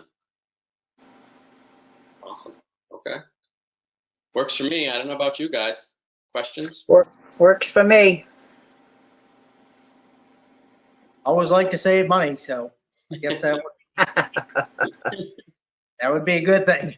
This is a slam dunk, I think, Derek. So we'll take a motion to remove that. What's the article number? 18. I move that we remove Article 18 of the annual town meeting draft warrant. Maureen Dwinell, aye. I second the motion. Stephen Mattelli, aye. Brett Simus, aye. Unanimous action. And I know there's at least one other outstanding item we should talk about.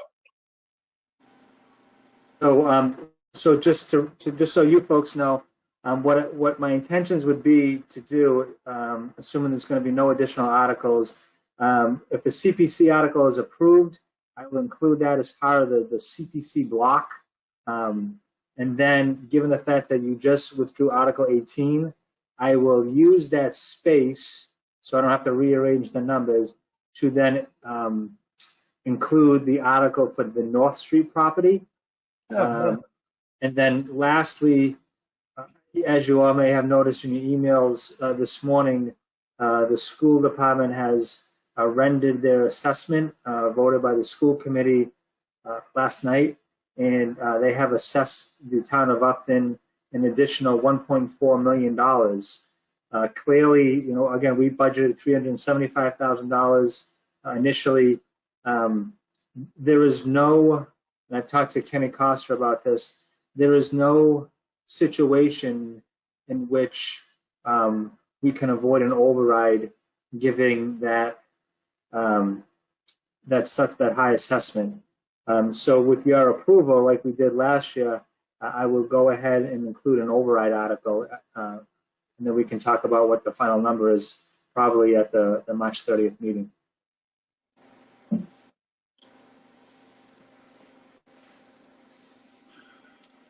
I would agree to do that. Yeah, I think we've got to put the article in there. And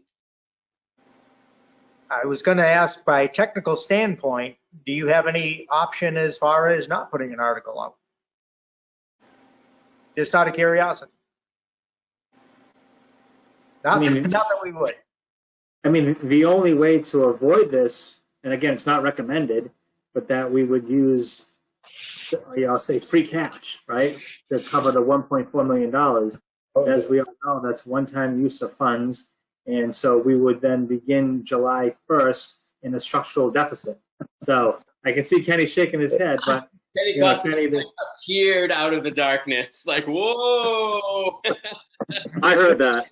Hey, the selectmen asked for an option, although I'm not recommending it. I'm saying this is the only thing that you could even consider, because that's the only place we have money. Not recommended, but it would be an option.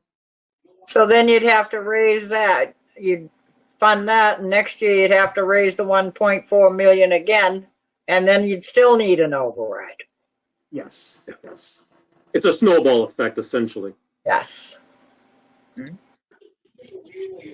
Well, the way I view it, the snowball is at 259 right now. So I would say this year's budget will absorb the 259. So right now the budget's going up by 259, even looking at comparing it to last year's budget. So that's what happens when you use one-time money, either free cash or stabilization account. And then this is just just so for everybody to see. It's we talk about it, but this is actually real life experience where, we use one-time money and it could snowball. So we want to prevent that, stop that. Right. Thank you. Any other questions? I see your finger, Mr. Flaherty. What now? Why don't we throw the 256 that we spent on from stabilization last year onto the override. Is there really a big difference between $1.4 million and $1.6 million? Comes right down to it, probably not that much. And that gets us back the money that we threw at stabilization, and brings it back, because you're going to need a bond rating to if we go out for this for the new building. However, it gives you a little more money if you had the opportunity to throw stabilization money at the new building to reduce the borrow. I can't quite tell if you're kidding, Paul, but I don't think we're going to do that. But either way, this probably isn't the place to have that discussion, and I'm not sure that discussion would have many legs around here, Paul. But I would certainly let Steve or Maureen comment as well. No, not if we can make it up within the levy. That's what I would rather do, is make it up within the levy, and then just go for the 1.4 million. I think we've already done. That's all. I guess what I was, when I made that comment earlier, Maureen, I thought you had told the story in the past. In other words, when there's an override, what role do the Board of Selectmen have in that override? Maureen, I thought you said you had a situation in Hopkinton where if your board by majority decision could vote to not fund the override. Well, if we have an article for an override on the annual town meeting, then we'd have to go forward with that. There was no override question on the town meeting, which is a big difference. I think that's what Steve's question is what if we as a board decide we're not going to put it on the warrant article? Then they would have to go to the floor. And I don't know, now, see that, I don't know how the school districts work that way. They would have to go to the floor and ask for the 1.4 million, and if town meeting voted that, that's fine. But then it has to come back to the Board of Selectmen in order to vote to set an override. I don't think you want to go there. I was just curious. I mean, That's how it works. But that school districts are different. Yeah, I mean, I kind of get what you're saying, Steve, right? Because it's like we try to work with the school committee, we try to have the conversations, we try to build the relationship, and they clearly, they have a sense of their budget, and they run their budget through whatever their process is, and they present it to us, and we really have no say in that process whatsoever. And so, it does make you feel like, hey, you know what? They just sort of kick this number over, and then we're left to try to manage it. And obviously, that's what town meeting is for. That's what the ballot questions are for. But I think it's a perfectly good question to ask. Like, what's our span of authority here? What control of, if anything, do we have to negotiate on these things? But it just doesn't seem like there is any, from what I can tell, Steve. No, because we do have the authority to put the override on the warrant, but how do they fund their budget then? Do you have to come back and cut all the departments in town? You'd have to get rid of half the departments in town. Right. And that becomes permanent in their budget. Right. I think that's the issue, right? Is if you just if you cut everything to pay for the schools, then you would devastate all the departments, all of them. Yep. I guess as a general comment, moving forward, we've got to look very carefully at what we raise the budget and just pretty much understand that on the municipal side, we can only spend basically 40% of what our total allotment is to increase the budget. Because I just think the way we spend at the municipal level, we keep finding ourselves in these override situations. Last year it was an override for Mendon. I know it didn't actually quantify as an override for Upton, but when you look back at the numbers, what is this, the fourth or the fifth override in a dozen years? They had one in 2011, they had one in 2016, and they said there was going to be one, they had it in 2000 for fiscal 15, for 16, and they said there was going to be one in 5 years. And absent the pandemic and everything that went on last year, there would have been one last year. Yes, they had talked about having one last year, but they forego it because they tried to bring it with what was going on with COVID and all that.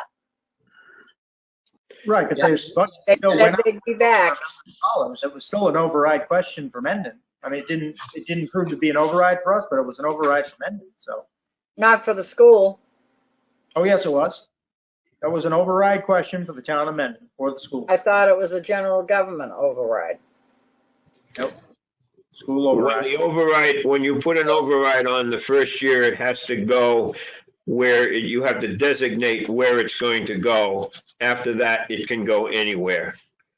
When you do when you do an override, because it becomes a general override, it's just to raise the levy limit. And I think that the point here is, do we want to vote to put a override warrant on the or an article on the warrant? So it sounds like we don't really feel comfortable not putting it on unless, Steve, you want to pursue that or have that dialogue a little bit more. I mean, I know you were asking the question, but is it a theoretical question, or are you thinking that we really you're considering seriously not including it on the warrant? I think it really is a theoretical question, because I really suppose we don't have any option. I guess my question is, do you have any option afterward? Is there any? So I guess you don't. No, you absolutely wouldn't have any option afterwards. Right. Yeah. I think the only option we have is, and again, this is a community, right? So we're elected representatives, but town hall is the governing, or town meeting is the governing body. The ballot has to approve it as well. So ultimately, it's the voters that get to decide how they want to spend their money and if they want to spend their money. So, I think it's our role to put it on the warrant as stewards for the process.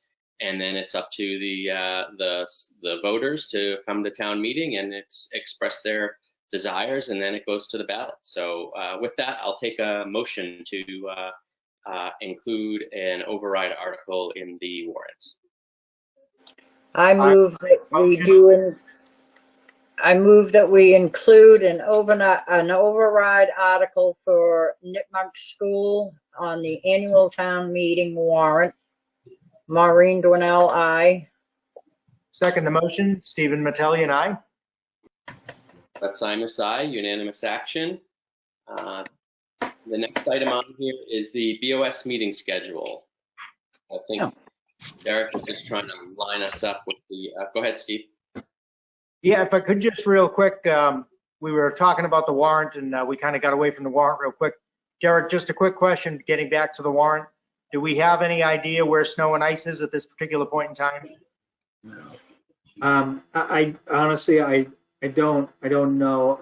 When I talked to Dennis, it was a couple of weeks ago, and we haven't had any events then. And he had said to me we were like $25,000 in the deficit.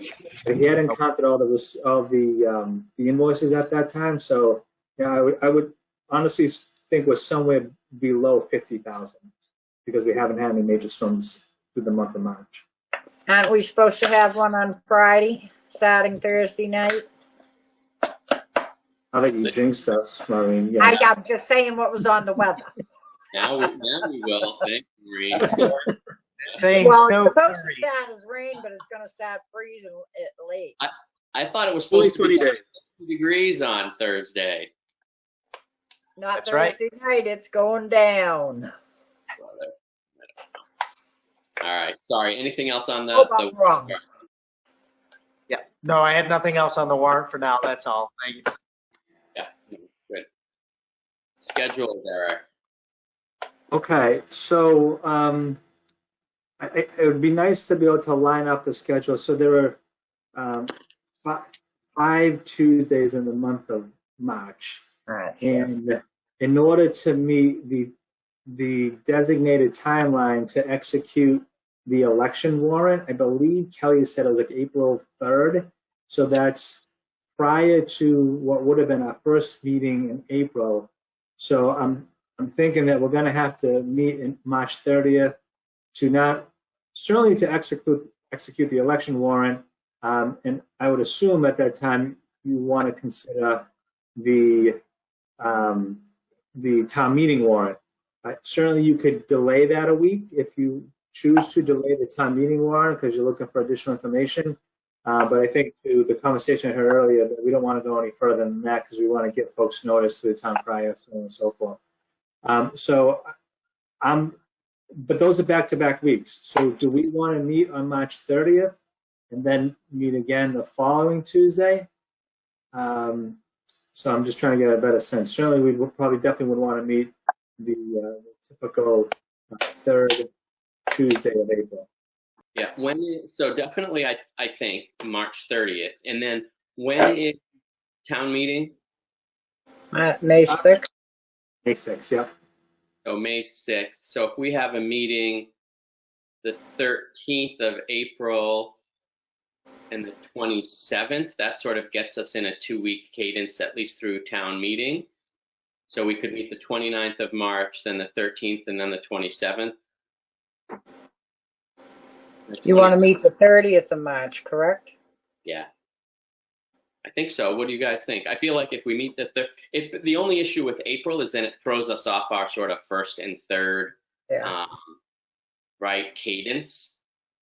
But if it's just for the month of April and it's partly impacted because of town meeting, I don't think that's terrible. Or we can just meet twice. We can meet the 30th and the 6th and the 20th. It's just that the 30th and the 6th would be, 2 weeks in a row of meetings, but I guess they'd probably end up being pretty light agendas. What was the downside about just staying on the 30th, the 13th, and the 27th? There's no downside other than we're sort of breaking our protocol of having the meetings on the first and third Tuesdays of the month. Okay. That's it. I don't think there's any. It would be just for that month, right? That's right. I can go along with that. Yeah, I think it's okay. I don't know, Steve, are you any concerns with that, do you think? Not particularly. Okay. I think I have some, maybe away for that week from the 11th, but I can certainly participate via Zoom, so it's not a problem. I would just recommend we stay with our every 2 week at this point in time. Okay. So Derek, it sounds like we'll do the 30th, the 13th, and the 27th. And then in May, the 6th. We would meet the 6th, and then we would meet the 18th. So that 18th of May would sort of reset us to the 1st and the 3rd. Or I guess it would be the 11th. So we'll meet the 11th. No. That'll be the 1st. Yeah. 18th. So we'll meet the 6th and then the 18th of May. Does that sound right? Yeah. Got it? That sounds correct to me. We skipped the week of the 10th. Right. That's it. Town meeting on the 6th, skip the week of the 10th. Yep. Sounds good. Okay. All right. You good, Derek? And then. No, that makes sense.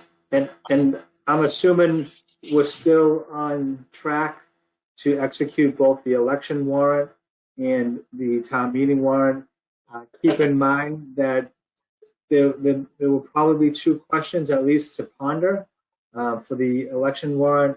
One would be an override question, and the other one would be a debt exclusion question. So there'll be more to come on that over the next couple of weeks, but I just wanted to put that out there.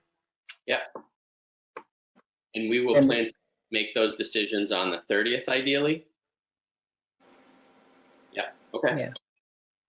Good. While I have the floor, and Kelly has brought to my attention last week, and we believe the law just passed today.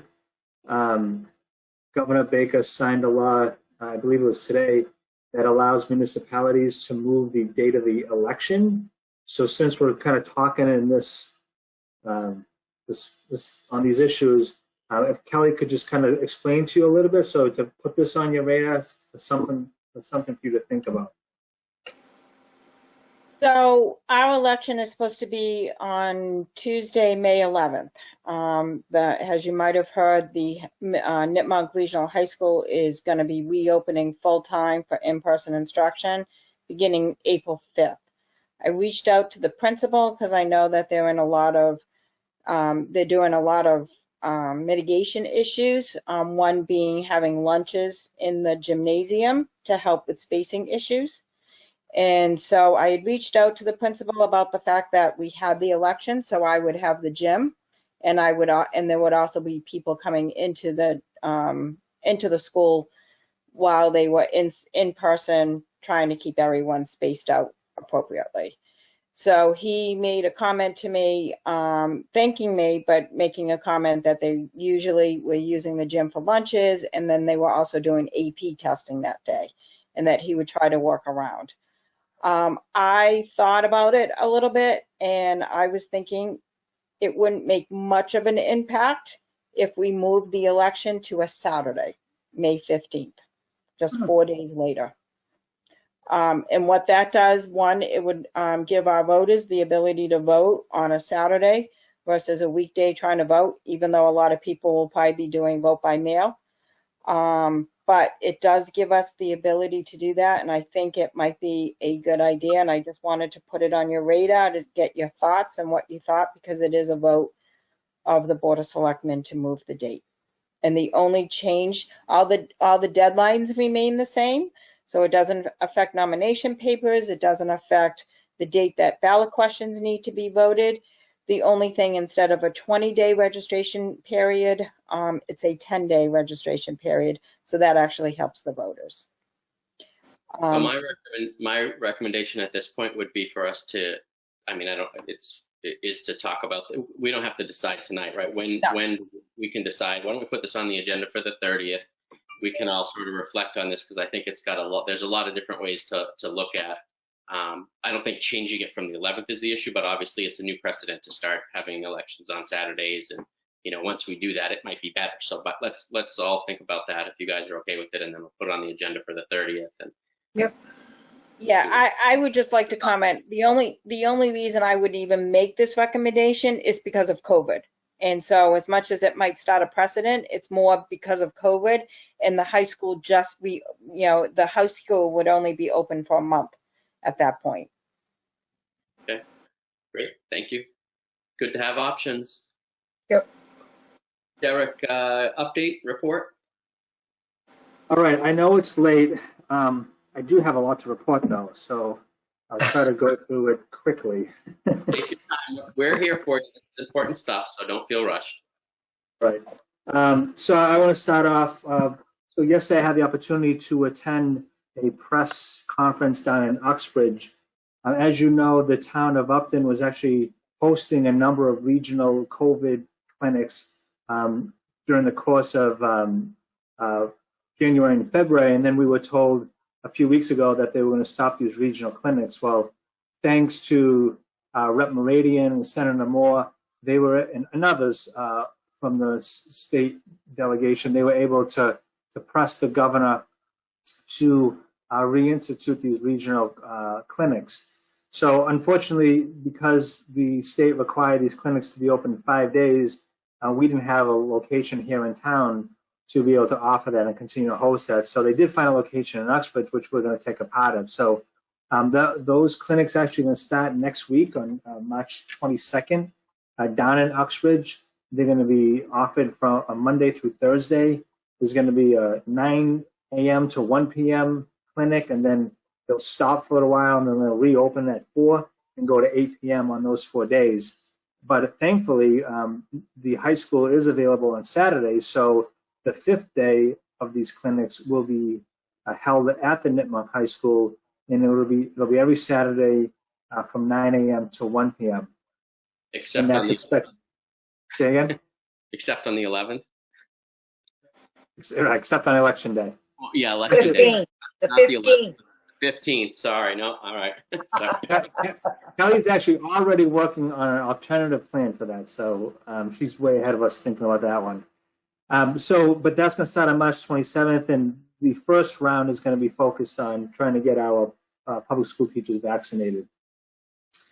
So that's, again, really good news that they were able to bring that back. And just so you know that our fire department has been one of the main supporters of those clinics. And I know that Trish Parent has done a lot of work, and Diane Turner and the Board of Health have done a lot of work, and they've had great support from the fire department, which has been great. So it's really been a team effort. So I appreciate everyone's effort on that. I want to also bring up that these last 2 days we had an agency in from Texas who have started our facilities assessment. I've talked about this in the past. We received a $15,000 grant award from Maya to conduct a full facilities assessment of the town hall, the fire department, and the police department structures. So we're looking forward to that because they actually went through every capital piece of equipment in the building. So they gave ratings to our doors, our HVAC systems, ratings to our wiring that's behind the walls, to our roof systems, our windows, and so on and so forth. So they're able to give ratings and then project out the life expectancy on all of this equipment so that we can complete our capital improvement plan. And, you know, I say that this is, in my mind, kind of the third leg of our capital improvement plan. The first item we had worked on was about a year and a half ago. We submitted what I say is really kind of our rolling stock, the equipment that we found in our buildings, and that was extended over a 10-year period. So that's been complete. And then, as you know, Dennis Westgate worked on an infrastructure analysis. So now we have a good sense of our water and sewer needs. And that's the other piece of our capital improvement. And then lastly, we focus on these 3 facilities, knowing that these are the ones that we are forecasting that are going to be around for the next 20 to 30 years. So I'm really excited because I don't really think there's many other communities that have this holistic approach to capital planning. So I'll definitely share the final report with you once it's complete. We're probably expecting another 30 days or so for that report to be completed. It was brought to my attention a few weeks ago that the plexiglass coverings that were protecting the stained glass windows outside of the Holy Angels had pulled off. Kelly had been working on trying to get those replaced, and they gave us a quote of almost $4,000 to replace those. We're working with Dennis Westgate and the DPW crew to see if they can do it at a lower cost, but I'm just bringing this to your attention because I know there have been some folks from the community that want us to preserve the stained glass windows at the Holy Angels, and so we're working on it, and hopefully we'll have some type of resolution over the next few weeks on that. You may have driven by Town Hall today and noticed that there was considerable digging taking place over at the former Thompson gravel parking lot, which is now owned by the town. So that is the last component to our environmental analysis. They had to remove 50 yards of soil today. That soil has been transported off site, and there will be a soil analysis conducted. Once that is complete, we'll get a better sense of the levels of contamination, if any, and then a report will be filed to DEP. And so this is everything we talked about when this company came before us and gave us all these various options. So assuming things go well, we should be able to have this all wrapped up with the cost around, I believe it was about $19,000. The pile of dirt that was been sitting there over a week was then backfilled by our DPW force. So I would expect that assuming things go well with the soil analysis, we can spend the summer months providing lumen sand so that we can get some grass growing on that property for the time being. Thanks to Andrew St. George, who has been working with a number of different agencies to try to find an agency that we can hire this coming summer to remove the geese from our Kiwanis Beach area. We had some really high quotes in the beginning, and he actually met with someone another agency yesterday, and he's able to get us a quote for a cost of $200 per week. to harass these geese using border collies 7 days each week. They'll come once a day to harass them, to try to move them off the property. Hopefully they don't return. In addition to that, there's going to be an addling of the eggs that'll be incorporated into this, because every year these geese lay eggs, and so there's more geese to harass. So what we want to do is oil the eggs, put them back in the nest so they don't hatch. So that'll prevent future geese at the property. So I think we had a budget number of approximately $10,000. We'll probably be closer to the $4,000 to $5,000 range if we go ahead and execute a contract with this agency. The Recreation Commission has already approved up to $1,000 to get the oiling started. The oiling process has to take place in April, so this is obviously in advance of town meeting. So the hope is town meeting will approve the balance, and we can continue with the program throughout the summer months. I wanted to bring up some great work by our treasurer collector, who's been working to send out notices back in the middle part of February to all those properties that are in the arrears of taxes owed to the town. Since that time, those letters went out. We've collected $40,000 in back taxes, and we've been able to execute 14 payment agreements with putting these 14 property holders on payment plans. So again, strong work there. We're actually not just trying to recover the money, but working with residents who may be in some type of hardship and putting them on a payment plan. So I appreciate all the work that Deb has put into that, because that's a considerable undertaking. And last, I just wanted to bring up the library is going to open for browsing starting next week, and then that's going to be kind of a soft opening for their clients. If things go well, they'll open it for more individuals. I just wanted to let you know that we continue to keep the senior center closed and other our municipal facilities closed to the public for just walking in, although staff is there full time. I think it's appropriate to open the buildings after all of our staff have been offered the opportunity to get vaccinated. I feel at that point we'll have a level of protection because they've been vaccinated, and then there'll be confidence amongst our staff that there'll be, I guess, a limited risk if the public were to come into our buildings. We still have plexiglass and would still certainly wear the face masks, but other than that, I think that's kind of the timeline that we're thinking about right now as far as reopening all of our buildings. Just so you know, and I know you probably have been tracking, but although there's been a decline over the past 6 to 8 weeks in COVID cases, not only locally but nationally, what we're starting to see is that there's been a plateauing effect, and the CDC director has really been speaking about that, because the numbers are no longer decreasing. In some cases, they've actually gone up, and she's worried about this plateauing effect because there's still a high number of active cases when we compare it to the first wave. So I think it's wise on our part to kind of stand pat and not move too quickly into reopening the facilities until we get a better sense of what's happening nationally. I can tell you right now, though, that if you follow what's happening in Europe, especially in Italy, they've gone in complete lockdown. And if you follow the trends of what happened last year at this time, the U.S. followed the same trend as Europe during the first wave. The U.S. also followed the same trend during the second wave this fall.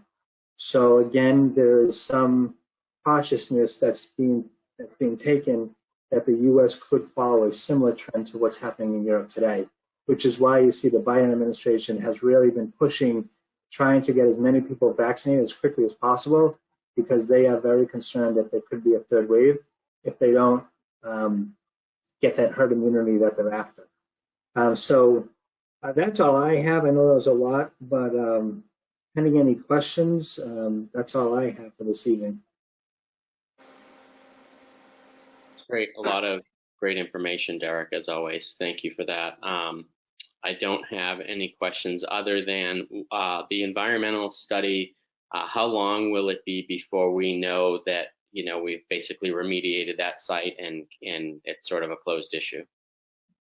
Great question. I can give you a firm answer on that. I can circle back, but I'd have to check the timeline on that. But I think we're probably not that far out, probably less than 2 weeks out before we have to submit that report to DEP.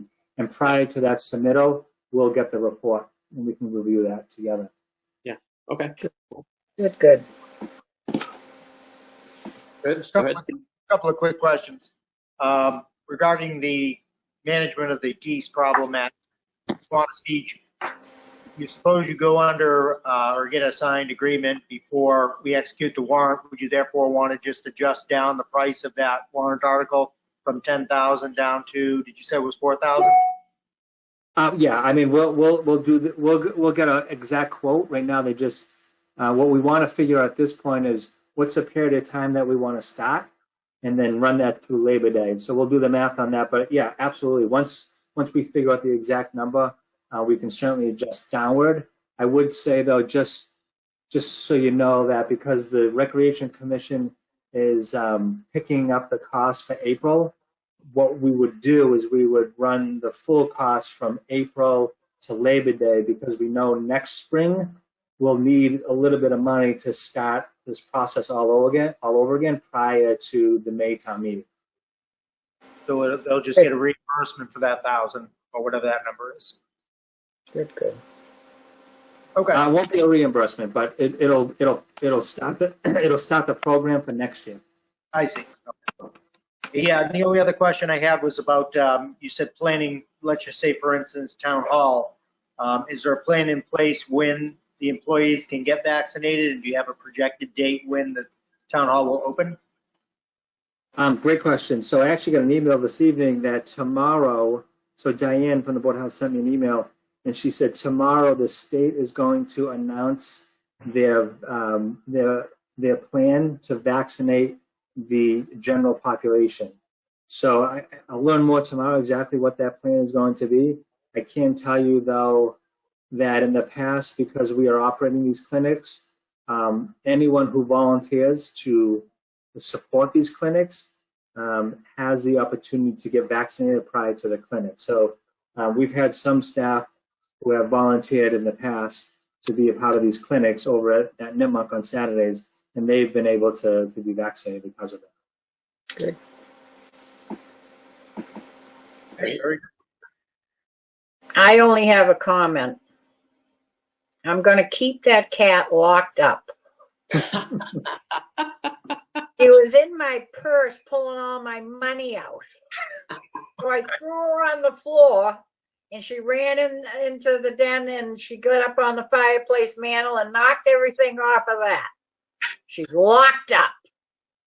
Trouble. That's what happens. Huh? That's a good problem to have. That means you have too much money.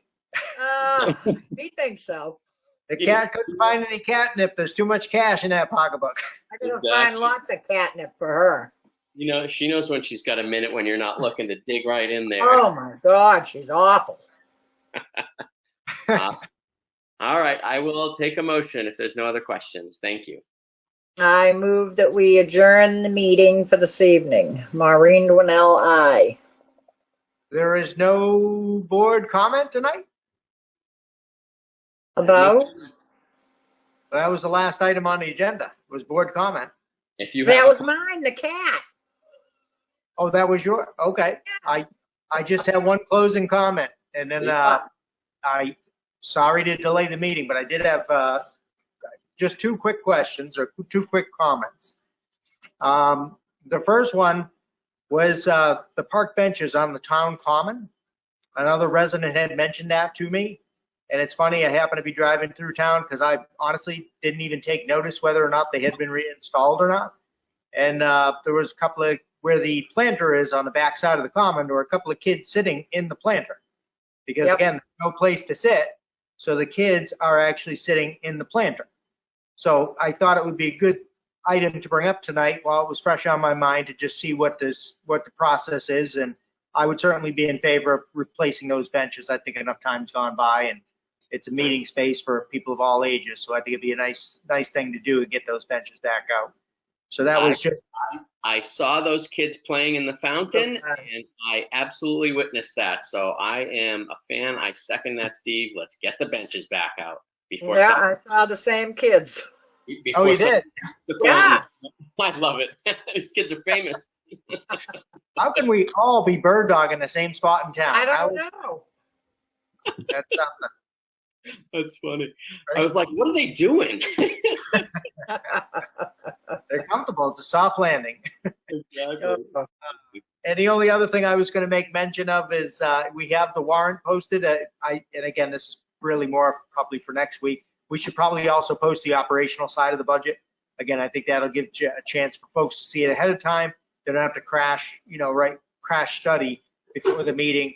If we can get that up as well, it'll give, again, Brett, you alluded to it at our last meeting.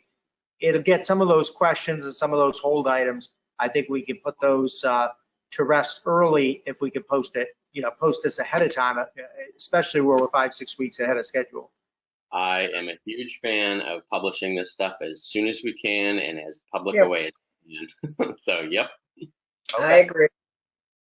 Great. Well, that's all I had, just those 2 quick pointers. And with that, I will make a motion to adjourn the meeting. Stephen Mattelli and I. Second, Maureen Dwinell, aye. Derek, you good? Brett Simus, aye. Unanimous action. We'll talk to you guys later. Have a good night. Go let that Have cat. a great night, guys. Have a good night, everybody. Take care, everybody. Bye. You too.